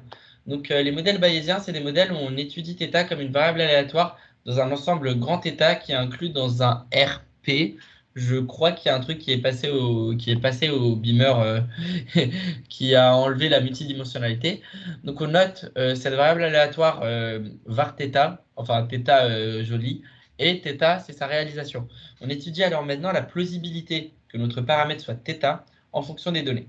Toutefois, du coup, on fait pas ça on fait pas ça comme ça, sinon ce serait peut-être pas trop différent.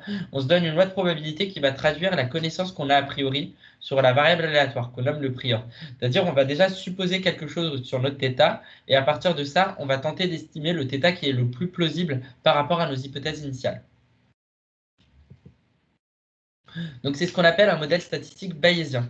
Un modèle statistique bayésien, c'est un ensemble de familles de lois de probabilité qui est muni d'une autre loi de probabilité mθ qu'on appelle distribution a priori ou prior. Et le but, ça va être d'estimer la probabilité que notre paramètre, la probabilité que notre variable aléatoire θ donne un paramètre θ, sachant notre échantillon. Donc ça, c'est une estimation de loi conditionnelle. Alors, pour estimer ce truc un peu moche, on va utiliser la formule de Bayes. Du coup, ça c'est un truc, la formule de Bayes qui est marrant, c'est que maintenant c'est utile parce que généralement c'est le genre de truc qu'on voit une fois en cours de proba et après on le base. Et ben là, pas du tout. Là, ça va être génial. Parce que pour tout état, en fait, si on a P de x, enfin la densité de la loi de x évaluant x qui est pas nulle, bah dans ce cas, on a que la densité de, enfin, que la loi de θ sachant x, c'est égal à la loi de x sachant θ fois pi de θ sur la densité de x, bah ça c'est défini. D'ailleurs, juste un petit jeu, on reconnaît P de x sachant θ parce que c'est la vraisemblance en fait, c'est ce qu'on a étudié précédemment, la vraisemblance.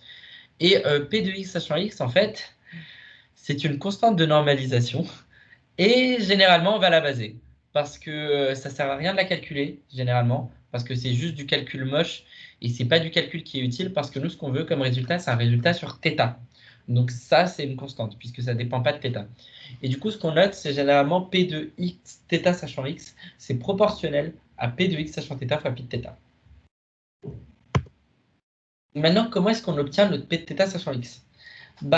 Pour obtenir cette loi de probabilité, on va commencer par calculer la vraisemblance. La vraisemblance, L de θ sachant x, du coup, la probabilité de x sachant θ. Ça, on sait le faire parce qu'on l'a déjà vu avant. Une fois qu'on a calculé la vraisemblance, on va appliquer la formule de Bayes. Ensuite, une fois qu'on a fait ça, on va reconnaître la densité d'une loi où c'est très peu probable dans le cas du cours. Je ne pense pas que ça tombera à l'examen, du coup je l'ai mis pour la culture. On réalise une simulation numérique d'un échantillon de la densité. Vous allez quasiment jamais faire ça. Si vous faites ça, il y a un problème. Enfin, on va déduire la loi a posteriori à l'aide de la dite densité. Donc à l'aide de la densité qu'on a reconnue, on pourra déduire la loi. Donc pour ça, on a deux lois utiles qui sont à connaître. Du coup, d'abord, je mets les petits disclaimers. Il est utile de connaître les densités des lois usuelles. On va assumer, et dans l'examen, PHC assumera que les densités / fonctions de mesure des lois de Bernoulli binomiales, de Poisson, uniformes, exponentielles et gaussiennes sont connues. Je sais plus s'il vous les rappelle. Et du coup, dans le doute, autant les apprendre pour pas se prendre une couille à l'examen parce que c'est pas compliqué. Et du coup, parmi les lois peu courantes, on va retrouver ici la loi bêta loi bêta AB de densité gamma A plus B sur gamma B fois x puissance alpha moins 1, 1 moins x puissance bêta moins 1, 1, 2, 0, 1. Et la loi gamma de paramètre alpha bêta. Juste prêtez attention à que ce qui est en x, c'est-à-dire ce qui concerne la fonction gamma de l'air, ça vous pouvez tout de suite l'oublier, on s'en servira jamais. Pareil pour le bêta puissance alpha, il est juste là pour la déco. Ce qu'on va vraiment utiliser, c'est le x puissance alpha moins 1, a moins x puissance bêta moins 1, et le x puissance alpha moins 1, e moins bêta x. Ça, c'est des trucs qui vont nous permettre d'identifier des lois. Du coup, un petit exemple. On a x1, xn, un échantillon indépendant et identiquement distribué pour une loi de Bernoulli de paramètre θ. On va prendre comme distribution a priori la distribution uniforme sur 0,1. Et ça nous donne un modèle bayésien. On a x égale x1, xn, un échantillon d'observation. Ce qu'on va chercher à déterminer, donc, c'est p de θ sachant x, en utilisant la proportionnalité à p de x sachant θ fois pi de θ. Du coup, on calcule la vraisemblance. Donc ça, c'est comme on l'a fait précédemment dans le premier exemple. Donc on trouve que c'est θ puissance la somme des xi fois 1 moins θ puissance n moins la somme des xi. On note alors notre statistique S de x1, xn, c'est la somme pour i allant de 1 à n des xi, et S de petit x, c'est sa réalisation. Pour ça, c'est juste pour compacter les notations et faire en sorte que ce soit beaucoup plus digeste. Et donc, comme θ est dans 0,1, on a pi de θ qui est égal à 1. Et donc, on a cette densité pour p de θ sachant x. On voit qu'elle est proportionnelle à ça. Et en fait, ça a la forme d'un θ puissance 1 moins 1, 1 moins θ puissance b moins a. C'est cool, parce que ça veut dire que c'est proportionnel à la densité d'une loi bêta. Et comme en gros, on a deux densités proportionnelles, ce qui se passe, c'est que si on normalise, on voit que c'est les mêmes. Parce que si on a deux fonctions qui occupent les mêmes intervalles, c'est-à-dire c'est des probas, donc elles sont entre 0 et 1, et qu'elles sont d'intervalle égal, d'intégrale égale, c'est-à-dire qu'en gros, la constante de normalisation, c'est la même. Donc comme la constante de normalisation, c'est la même, les deux densités, elles sont égales. D'ailleurs, il y a écrit proportionnel, bravo moi. Et du coup, on déduit alors la variable aléatoire θ sachant x égale x. Est-ce qu'il y a des questions sur ça? Est-ce que je suis allé trop vite? Parce que ça, à tous les coups, vous aurez un exercice dessus.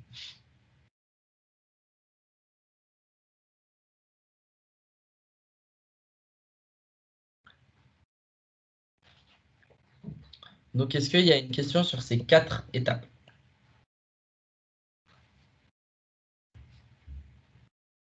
Genre, est-ce que c'est clair pour vous? Est-ce que vous voyez comment vous allez l'appliquer? Ou est-ce que vous vous dites aussi que si jamais je laisse ça mûrir dans ma tête, je peux voir comment l'appliquer en faisant 1 à 2 exos si besoin? Tu peux revenir juste sur la toute fin de l'exemple? Yes. Ok, du coup, sur la toute fin de l'exemple, l'histoire de deux densités proportionnelles égales par la normalisation, c'est un truc qu'il faut connaître. Du coup, bah, c'est... Putain, en vrai, j'ai écrit 2 fois mal proportionnel, c'est beau. Du coup, on a notre densité Fθ, elle est donnée, elle est proportionnelle à un θ puissance A-1, à moins bêta, à moins θ puissance B-1. Genre, ça se voit, il y a un θ puissance Sx à 1 moins θ puissance quelque chose. Et du coup, on a que Pθ station x, elle est proportionnelle à une certaine densité de loi. Et donc, en regardant ça, bah, comme deux densités proportionnelles sont égales, on a donc la loi de la variable aléatoire θ station x égale x. Est-ce que c'est bon?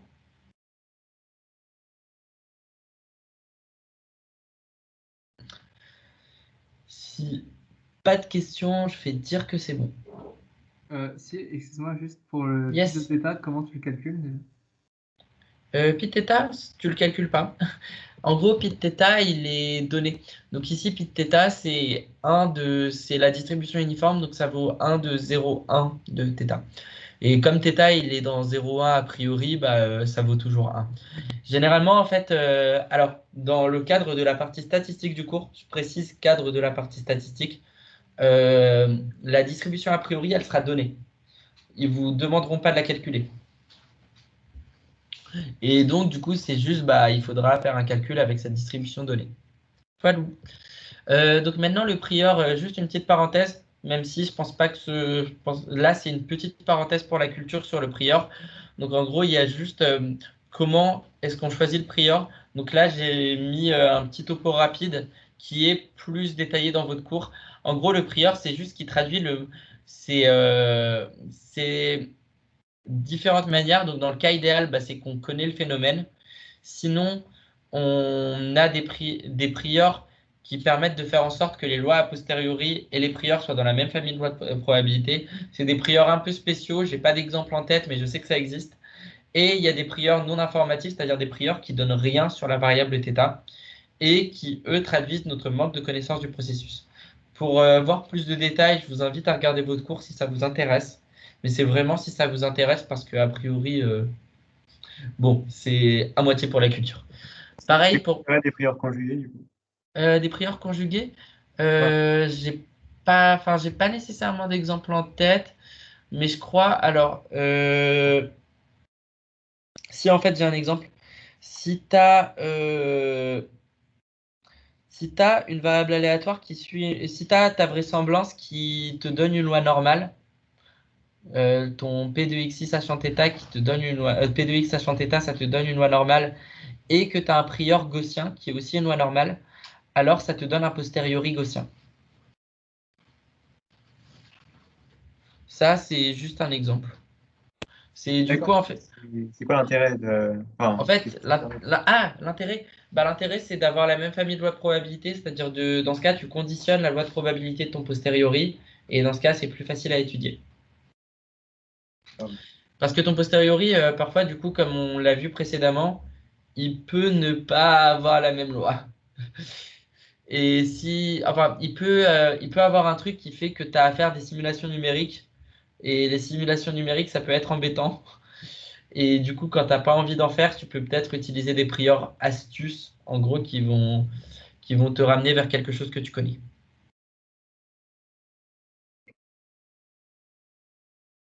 Du coup, autre définition pour la culture, parce que ça ne revient pas dans le cours, c'est les notions de région de crédibilité et d'intervalle de crédibilité. Normalement, j'ai checké votre TD quand même pour en être sûr. C'est pas tombé dedans. Donc ça, c'est juste pour la culture, voilà, ça ressemble à ça. C'est les intervalles de confiance dans le cadre bayésien. Mais du coup, dans le cadre bayésien, bah, on étudie la distribution en fait.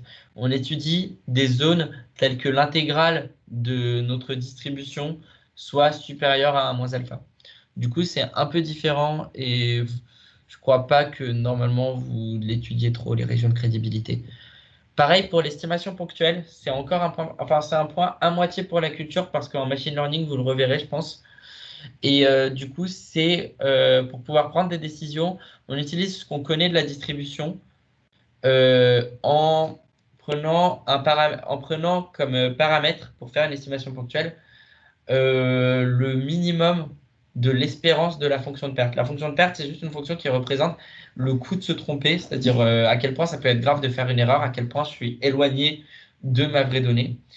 Et du coup, on prend un paramètre qui minimise en moyenne, enfin qui est le minimum de la moyenne de la fonction de perte évaluée en θ. C'est pas très grave si vous ne comprenez pas tout sur cette partie-là, parce que c'est à moitié pour la culture. Mais c'est utile, enfin ça c'est utile de l'avoir en tête si pour la partie ML quand vous la ferez plus tard. Du coup, maintenant, est-ce qu'il y a des questions sur la partie bayésienne? Parce que là, il nous reste 40 minutes au plus et on va attaquer le dernier gros bloc de l'amphi.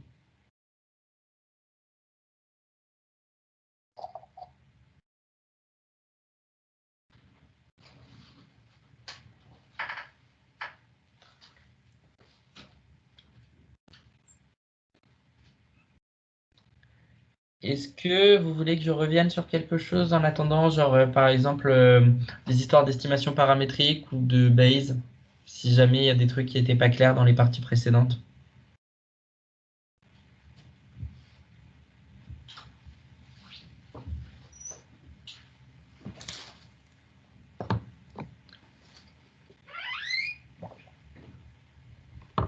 Ok, donc si tout le monde est ok, ben, on va parler de tests d'hypothèses sur les modèles. Donc en gros, dans les statistiques, ce qui se passe, c'est que généralement, on fait des hypothèses. On fait des hypothèses sur nos modèles, on fait des hypothèses sur nos lois. Généralement, quand on veut faire de l'estimation, on est obligé à un moment ou à l'autre de faire des hypothèses. Et la question, c'est comment est-ce qu'on peut vérifier avec nos données, avec nos mesures, que ces hypothèses sont des hypothèses valides. Du coup, on sort du cadre directement des estimations, enfin on aura besoin d'estimations, mais on va s'intéresser maintenant à la validation d'hypothèses sur nos paramètres. Ce qui se passe dans notre cas, c'est qu'on s'intéresse à des tests binaires, c'est-à-dire qu'on a une hypothèse H0 qu'on va confronter à une hypothèse H1, et on aimerait savoir laquelle de ces deux hypothèses est vraie. Les deux, en fait, ne pouvant pas l'être dans le cadre des hypothèses qu'on fait. C'est-à-dire que si H1 est fausse, alors H0 est vrai, et si H0 est fausse, H1 est vrai. Du coup, comment est-ce qu'on vérifie la validité d'une hypothèse? Pour ça, généralement, ce qui se passe, c'est qu'on suppose notre hypothèse H0. Ensuite, on va chercher une zone de rejet. Une zone de rejet, en fait, c'est un ensemble où si on est dedans, en fait, et que H0 est vrai, on se dit qu'on n'a vraiment pas de chance. Et dans ce cas, au lieu de se dire qu'on n'a vraiment pas de chance, on va dire, en fait, H0 est pas vrai. Parce que vraiment, si on n'a vraiment pas de chance, c'est quand même un peu relou. Et donc, si on trouve que notre échantillon est dans cette zone de rejet, on va rejeter H0 et on va accepter l'hypothèse H1. Donc, niveau du formalisme mathématique, parce que là, du coup, il va y en avoir. On prend un modèle statistique grand M sur donc, nos ensembles et P étoile, une loi de probabilité inconnue. On va définir une hypothèse statistique. Une hypothèse statistique, c'est une affirmation du type P étoile est dans M0 qui est inclus dans M. Et M0, ça peut être donc un modèle paramétrique ou un singleton. Si on prend maintenant pour un test d'hypothèse statistique, donc en gros, ce qui se passe, c'est que pour un test d'hypothèse statistique, on va prendre deux ensembles inclus dans nos modèles, tels qu'ils soient d'intersection disjoint. On va définir ce test par une procédure qui va confronter ces deux hypothèses. Donc les deux hypothèses, en fait, c'est soit P étoile est dans M0, soit P étoile est dans M1. Ces ensembles M0 et M1, le choix, généralement, il n'est pas fait au pif. Le choix, il est fait de telle sorte que soit P est dans M0, soit il est dans M1. Et du coup, on va définir ça nous définit donc une règle de décision qui va nous permettre d'accepter ou de rejeter H0 à partir de l'observation d'un échantillon. Donc en gros, ce qui se passe, c'est qu'on définit nos tests, on définit les ensembles d'intérêt, on fait nos observations et on regarde notre zone de rejet pour voir si notre échantillon invalide l'hypothèse nulle, par exemple. En parlant de région de rejet, donc ce qui se passe, c'est que on prend un échantillon. Si notre échantillon est dans le complémentaire de la zone de rejet, alors on accepte H0 en se disant que pour l'instant, c'est pas faux. Mais on ne se dit pas H0 est vraiment validé, ouais, c'est ça. Et si il est dans la région de rejet, on rejette H0.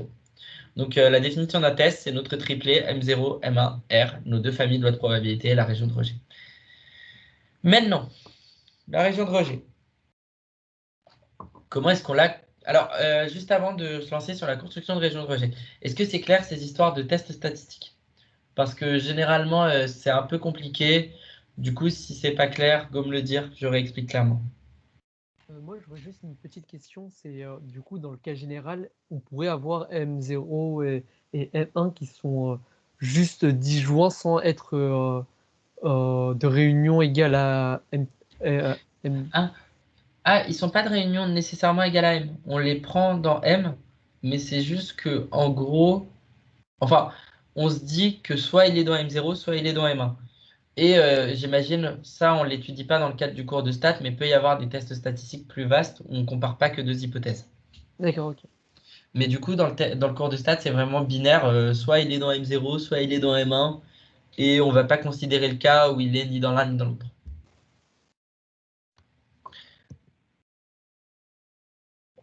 Est-ce qu'il y a encore des questions? Et tu peux répéter de SPI quand est-ce qu'on rejette directement et quand est-ce qu'on accepte directement. Alors, l'histoire de rejet directement. Alors, en gros, rejeter directement, c'est juste si notre échantillon il est dans notre région de rejet, on rejette notre hypothèse. En gros, la région de rejet, c'est une région où si c'est dedans, c'est qu'on n'a vraiment pas de bol si notre hypothèse est vraie. En fait, si on est dans la région de rejet et que notre hypothèse est vraie, c'est qu'on n'a pas de bol. Parce que la probabilité d'être dans la région de rejet, elle est construite de telle sorte à ce que la probabilité soit faible, par exemple de 0,1, de 0,05 ou même de 0,001. Et du coup, si ton échantillon est dans cette région de rejet, c'est vraiment que tu n'as pas de chance. Et au lieu de te dire que tu n'as pas de chance, tu dis direct que ton hypothèse est fausse. Et si elle n'est pas dans la région de rejet, tu dis pas nécessairement que l'hypothèse est vraie, mais tu dis qu'on peut considérer l'hypothèse vraie. Parce que comme on est dans un cadre scientifique, bah, évidemment, on ne va jamais admettre qu'il y a une vérité. On va dire on s'approche de la vérité, on dit on laisse ça tant que c'est pas erroné. Super.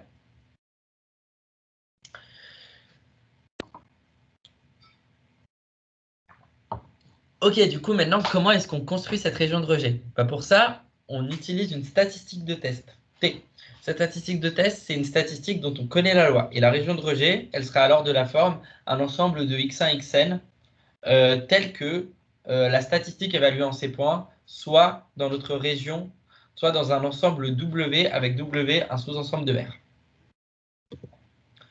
Donc, maintenant qu'on a un test, on aimerait savoir s'il est pertinent. Et du coup, pour mesurer sa pertinence, on va introduire le risque de première espèce. C'est la probabilité de rejeter H0 alors qu'elle est vraie. Le risque de seconde espèce, probabilité d'accepter H0 alors que H1 est vrai.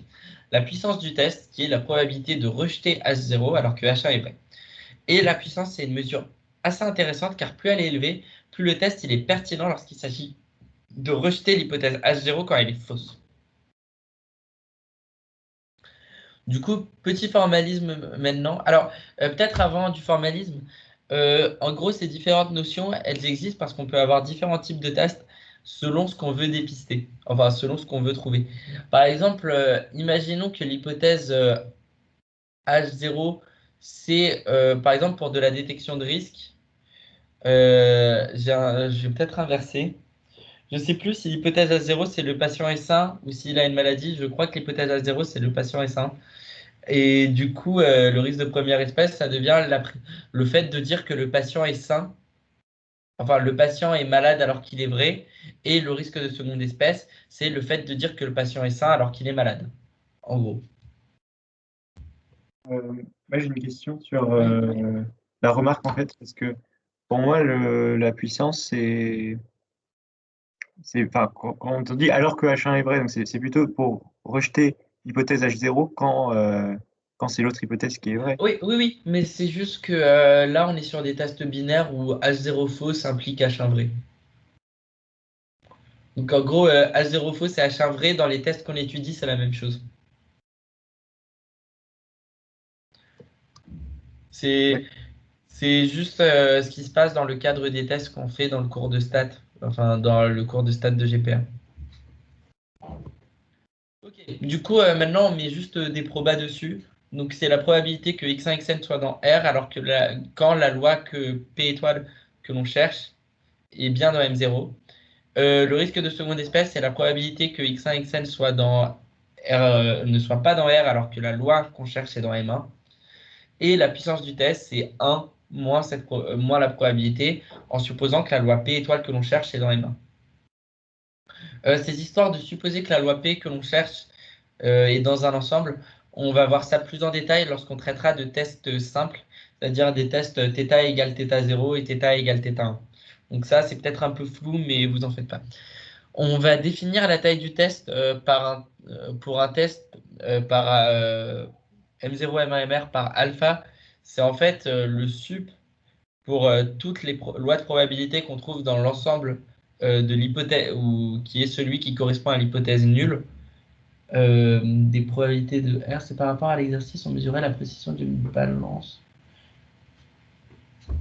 Attends. J'avoue que j'ai pas eu le temps de voir vos TD de test d'hypothèse. Ah là là. Du coup, oui, sinon tu peux dire quand H1 est vrai. C'est vrai. Mais comme pour moi, H est fausse, augmenter θ, augmente la puissance. Oui, oui, oui.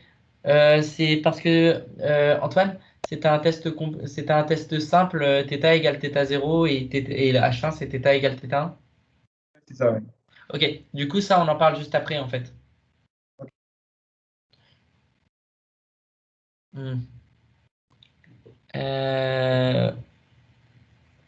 Ok, du coup, maintenant, on va parler de p-valeur.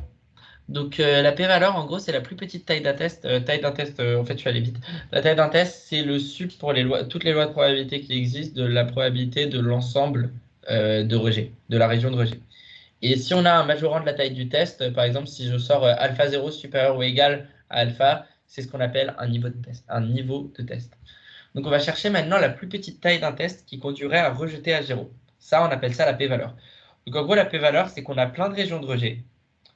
Et on a plein de tests qui sont donnés par des régions de rejet indicées par un ensemble taux. Et alpha t, c'est la taille du test de la région de rejet RT. La p-valeur alpha étoile, en fait, c'est le minimum ou l'inf, dans le cas où t, c'est pas un ensemble discret, de nos alpha t. Et ce qu'on va tirer comme conclusion concernant la p-valeur, c'est que si notre p-valeur est inférieure ou égale à 0,01, on a une très forte présomption contre l'hypothèse H0. C'est-à-dire, si notre p-valeur est inférieure à 0,01 et qu'on trouve que x1, xn est dans la région de rejet, on va quasiment à coup sûr rejeter l'hypothèse sans aucun souci. Si notre p-valeur est entre 0,01 et 0,05, on a une forte présomption contre l'hypothèse A0 dans le sens où on peut se dire bah c'est peut-être une bonne idée de la rejeter. 0,05, 0,1, c'est ok, c'est bof. On peut la rejeter, mais c'est peut-être pas une bonne idée. Et si la p-valeur est strictement supérieure à 0,1, jamais on la rejette. Donc voilà, ça c'est la p-valeur. Du coup, maintenant qu'on a défini la p-valeur, on va regarder les tests paramétriques. Donc en gros, un test paramétrique, c'est plus un test qui se fait sur une loi de probabilité, mais qui se fait sur les paramètres qui définissent la loi de probabilité. Donc c'est un test de la forme θ est dans un ensemble θ0 et θ est dans un ensemble θ1. On a aussi un test particulier, c'est le test paramétrique d'hypothèse simple, qui confronte θ égale θ0 à θ égale θ1. Et si on prend un tout autre type de test paramétrique, c'est des tests composites. Et on a aussi d'autres types de tests qu'on peut voir ici, c'est les tests bilatères et les tests unilatères. Donc ça, c'est plusieurs types de tests. Voilà. C'est intéressant de le connaître, mais le cas principal qui va nous intéresser pour l'instant, c'est le test d'hypothèse simple. Ok. Petite parenthèse maintenant sur ce qu'on vient de voir au niveau définition, c'est comment est-ce qu'on va construire une zone de rejet. Si on a alpha un niveau de risque, on veut construire une zone de rejet de taille inférieure à alpha. Eh bien, on a un échantillon IID x1, xn pour θ. On obtient une statistique qui nous permet de connaître la loi. Et avec ça, on va déterminer un ensemble W alpha tel que le sup pour tous les θ dans θ0 de p de θ que la statistique soit dedans, soit dans notre ensemble W alpha, ce soit inférieur ou égal à alpha. Et notre région de rejet, elle est alors donnée par l'ensemble des x1, xn tel que t de x1, xn soit dans W alpha. Et ça, en fait, Ça paraît bizarre, mais on a des outils pour le construire. Parce que ça, typiquement, c'est le complémentaire d'un intervalle de confiance. Parce que en fait, c'est une statistique sur une loi connue. Trouver un intervalle de confiance de taille 1 moins alpha à l'aide des méthodes qu'on a vues avant. En fait, c'est faisable. Et du coup, avec ça, en prenant le complémentaire de cet intervalle de confiance, on aura ce qui nous permet de définir une région de rejet. Et généralement, on va plus souvent utiliser des intervalles de confiance asymptotiques, parce que c'est là en fait qu'on aura des propriétés. Est-ce que jusque-là, c'est clair? Juste, tu peux revenir 2 secondes sur la slide d'avant. Yes. Si tu veux revoir ce qu'il y a écrit en méthode, je l'ai remis ici. Ah, d'accord. Ouais. Du coup, c'est juste que l'idée de la méthode, c'est après, du coup, quand on peut, de construire un intervalle de confiance de taille alpha. Donc, de manière générale, on calcule l'intervalle de confiance, puis on fait les tests. Ouais, on calcule l'intervalle de confiance. Grâce à cet intervalle de confiance, on trouve la région de rejet. Et sur cette région de rejet, on fait une application numérique pour faire le test. D'ailleurs, du coup, on l'a fait, juste petit point Youssef, on l'a fait en supposant que θ est dans θ0. C'est-à-dire tout ça, par exemple, donc maintenant, il y a un exemple. Donc on a x qui suit une loi normale, de paramètres mu, je vais y arriver, de moyenne mu et de variance sigma carré. On suppose que sigma n'est pas connu, donc on ne pourra pas exploiter sigma. Le test d'hypothèse qu'on réalise, c'est le suivant. H0, c'est mu est égal à mu0 versus H1, mu est différent de mu0. Et on a réalisé n échantillons i on note x, c'est la somme pour i allant de 1 à n des xi. Je ne sais pas pourquoi ils sont partis au lavage, mais ils sont plus là. Mais du coup, il faut ouvrir vos chakras et imaginer qu'il y a des xi. S, c'est du coup la racine de 1 sur n, somme des xi moins leur moyenne empirique au carré. Et on va admettre que racine de n-1 fois x fois la moyenne empirique moins la moyenne sur S, ça suit une loi de Student de paramètre n-1. Du coup, ça nous fournit aussi une fonction pivotale pour mu.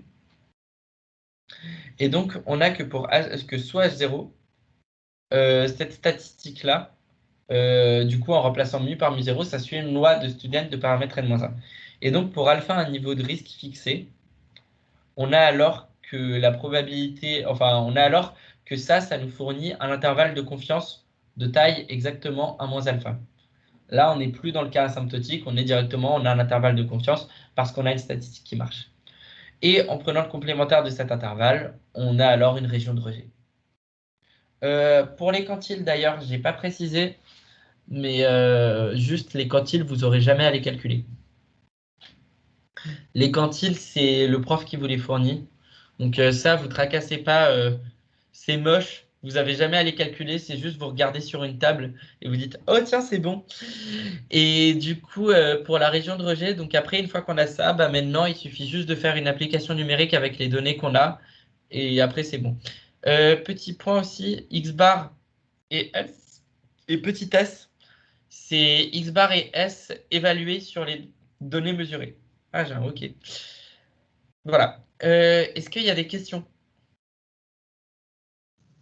Ouais, quand on admet que racine de n-1, moyenne empirique de x moins mu sur s suit une loi de Student, on a quelque chose qui nous permet d'admettre ça ou c'est... Ouais, c'est un théorème du cours. En gros, c'est le théorème de Cochran. Techniquement, il est aussi admis dans le cours. C'est pour ça que je l'ai juste tout bêtement admis. Mais ouais, c'est mathématiquement prouvé. Genre, c'est un théorème ultra compliqué. Genre, la démonstration, elle est dans le poly, en fin de poly, en mode coucou, si jamais il y a des gens qui ont envie de la regarder, vous pouvez. Mais faut l'admettre. Je pense pas que ce soit à connaître parce que c'est un résultat un peu chum. Mais après, normalement, je pense pas que ce soit à connaître. Mais dans l'idée, ça permet d'avoir une variable pivotale pour estimer une fonction pivotale qui permet d'estimer ce qu'on veut. Ok, merci. C'est le même théorème qui est utilisé pour montrer que la somme des xi moins x bar suit une loi de qui2 n-1 quand les xi sont Non, indépendants? enfin, si, mais ça, c'est un petit résultat. Tu as même un résultat en plus de ça qui te donne.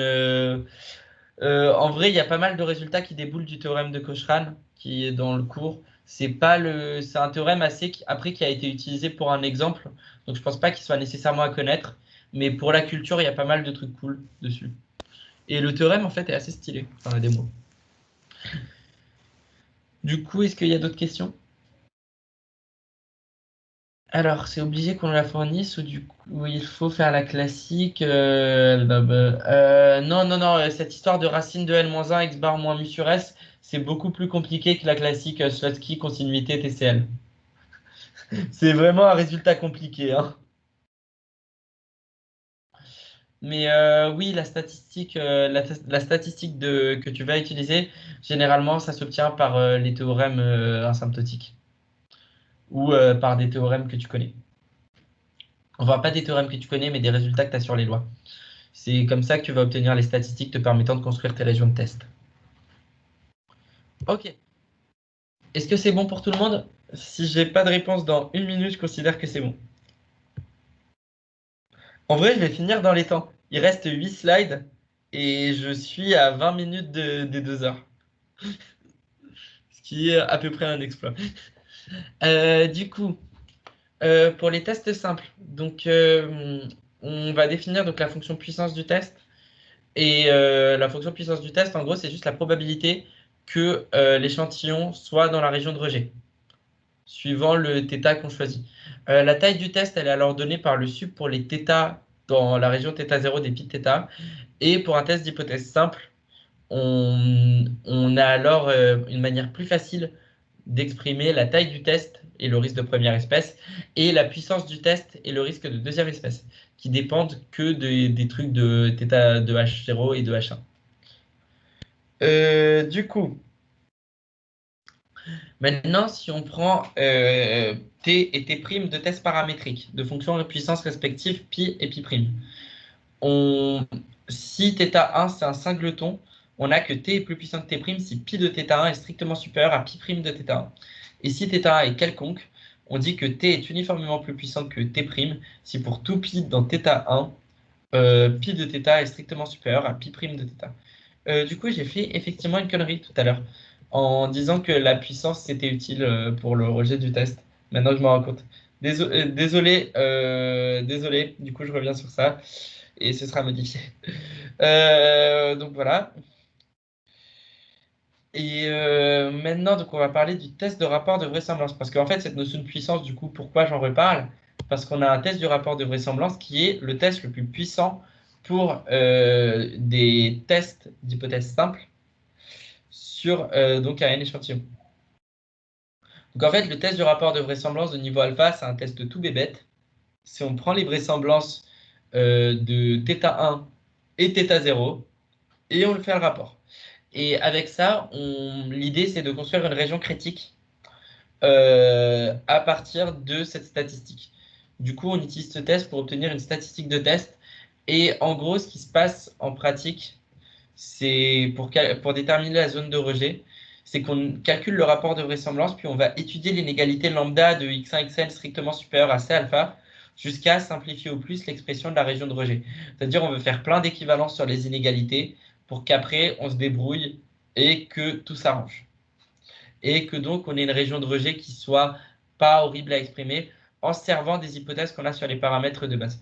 J'ai pas le temps de traiter des exemples de ça, mais dans le cours, il y a des exemples.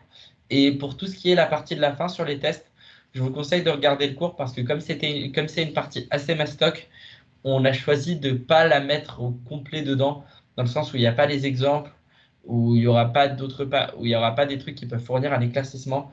Et pour cette partie-là, je vous invite à, outre les slides, consulter votre cours. Ou du moins consulter les exemples du cours parce que eux, ils sont bien faits. Du coup, on a aussi le test du Ki2 Camutine. En vrai, avant, est-ce que c'est clair sur le rapport de vraisemblance?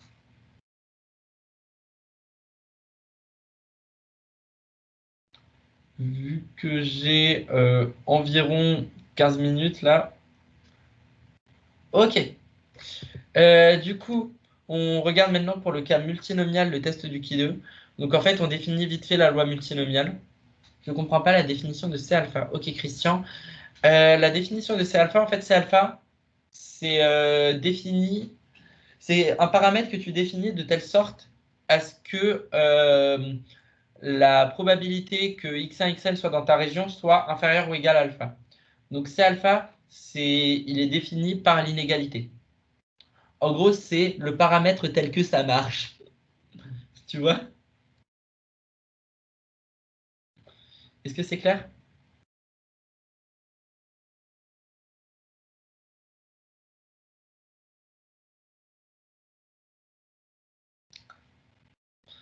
Je vais considérer que c'est clair du coup. Ah, c'est la taille de R alpha? Non, c'est pas la taille de R alpha. En gros, C alpha. Donc tu vois, tu as ta statistique obtenue par le test de rapport de vraisemblance. Et C alpha, c'est un paramètre que tu obtiens par rapport à ta statistique tel que P de θ0 que x1, xn soit dans R alpha étoile soit inférieur ou égal à alpha. Si je me souviens bien, c'est ça. J'espère que je dis pas de la merde, mais d'après mes souvenirs, c'est ça. Donc en gros, ce qui représente dans l'inégalité, c'est juste un paramètre tel que ça marche. Genre vraiment, c'est tel que ça marche. Et du coup, grâce à ce test du rapport de vraisemblance, on peut construire une région de rejet qui est adaptée. Donc dans l'idée, en fait, là, on voit lambda de x1, xn strictement supérieur à c alpha, mais dans l'idée, on touillera avec lambda pour avoir quelque chose d'un peu mieux, et du coup, tu passeras d'un c alpha à un k alpha, mais ça restera tel que ça marche. Ok, du coup, le test du Ki2. Donc le test du Ki2, en gros, c'est, du coup, là, vous voyez la loi multinomiale, elle a cette fonction de masse un peu chelou, et le test du Ki2, c'est, on utilise pour ça la statistique de personnes. Donc en gros, on essaye d'obtenir les PI. Alors attends, ouais, on essaye d'obtenir N et P qu'on approxime pour nos tests du Ki2. Donc on définit la statistique de Pearson par T de X, c'est la somme pour I allant de 1 à K des XI moins NPI au carré sur NPI. Et ça d'après un résultat, ça converge en loi vers du Ki2. Résultat qu'on admet, ça converge en loi vers du Ki2 à K-1. Ça, en fait, c'est une mesure relative de l'écart entre les effectifs réalisés et les effectifs théoriques. Et du coup, le test de Pearson, ça correspond à faire un test d'hypothèse sur nos P0, sur nos PI. Dans l'idée, donc on va, en fait, les N, je suis pas sûr, je pense que j'ai dit une connerie lorsque j'ai écrit N et P inconnus. Mais du coup, en fait, on prend nos P0, tels que la somme des P0i égale à 1, et on a notre test H0, c'est P égale à P0, et H1, c'est P différent de P0. Alors, sous H0, en fait, on a cette convergence de nos statistiques de test vers un Ki2, et on obtient une région asymptotique de rejet. C'est tout bête, la région asymptotique de rejet, elle vaut cette forme, il faut juste la prendre, et après, bah, on a notre région de rejet. Et enfin, on va définir ce qu'est un test d'adéquation. Donc un test d'adéquation, c'est un test qui permet de vérifier si une variable de... Donc là, c'est un test sur une loi de probabilité et plus précisément sur une certaine loi de probabilité contre d'autres lois de probabilité. Donc là, on ne fait plus un test sur un paramètre, c'est plus un test paramétrique, c'est un test sur des lois de probabilité. Et pour ça, on a un test assez particulier, c'est le test d'ajustement du Ki2 que j'ai pas détaillé parce qu'il est un peu compliqué. Du coup, je vous incite à aller sur le cours pour pouvoir mieux le comprendre. C'est un test où en gros, on va partitionner le support de P, on va compter le nombre d'observations et après, on va dire que c'est plusieurs modèles multinomiaux sur lesquels on applique le test de Pearson. Et on a aussi d'autres tests comme Kolmogorov-Smirnov ou Kramer-Van Mises qui vont utiliser la fonction de répartition à la place de la vraisemblance. Bon bah voilà, on arrive à la fin de l'amphi, pile avant 22 h. Ça dure moins de 2 heures. Du coup, merci à tous d'être restés jusqu'au bout. Et bon courage à vous pour l'examen. Est-ce que vous avez d'autres questions avant qu'on se quitte? Ouais, sur les dernières slides, Ouais. est-ce qu'il y a vraiment, faut connaître tout par cœur ou pas? Genre euh, genre le Alors, test du rapport sur vraisemblance, je pense que oui, mais ensuite, je pour dirais les le test de rapport de vraisemblance, c'est à connaître. ouais. Les autres tests, j'en parle parce que dans les QCM de l'an dernier, après c'était des QCM où on avait accès aux cours, ils nous les avaient fait utiliser. Du coup, j'en parle au cas où, mais à mon avis, c'est pas des tests vraiment importants. Enfin, la loi multinomiale, c'est pas un truc que vous rencontrez vraiment. Donc, je sais pas. Je te dirais, c'est si tu as le temps, apprends-les. Et sinon, le test du rapport de vraisemblance, c'est déjà bien. D'accord, merci. Genre, ça, c'est, si tu veux, s'il y a au moins un test à connaître, c'est celui-là. Parce qu'en plus, il mêle pas mal de trucs, le test du rapport de vraisemblance. C'est genre, tu calcules les rapports de vraisemblance, tu fais des tests et tu calcules de rapports de vraisemblance, établissement de région critique. Genre, il y a pas mal de trucs, donc c'est bien de le connaître. Coucou. Je vois des gens que je connais. Est-ce qu'il y a d'autres questions? Dans la définition de la loi multinomiale, je comprends pas du tout comment ça, enfin, Ouais. comment elle est définie, parce que on a l'impression que P de x1 jusqu'à xk, c'est xk, enfin x1 quelconque, et en fait leur somme est égale à n. Et enfin, du coup, Ouais, la définition elle est chelou, non? alors, la définition de la loi multinomiale, du coup, tes xi, ils sont définis sur l'ensemble des xi tels que la somme des xi vaut n. Voilà, je te dis, c'est pas la meilleure des définitions d'ensemble, mais ça marche. Moi, si ça peut t'aider, c'est un peu comme une extension de la loi binomiale. Dans la loi binomiale, Ouais, tu dis justement, que j'arrive pas à faire le parallèle en fait. Oui, c'est ça. Oui, c'est exactement ça. C'est une extension de la loi binomiale. Mais ouais. Merci personne qui a complété. Que je ne peux Ah oui, pas d'accord, voir. ici elle est xi, je comprends mieux, d'accord. Ok.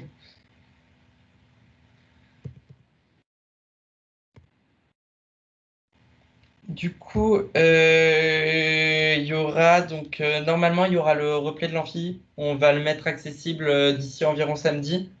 Il y aura aussi les slides. Je pense qu'on va les reprendre aussi d'ici samedi pour qu'il y ait les petites coquilles qu'on a dites par-ci par-là qui soient corrigées.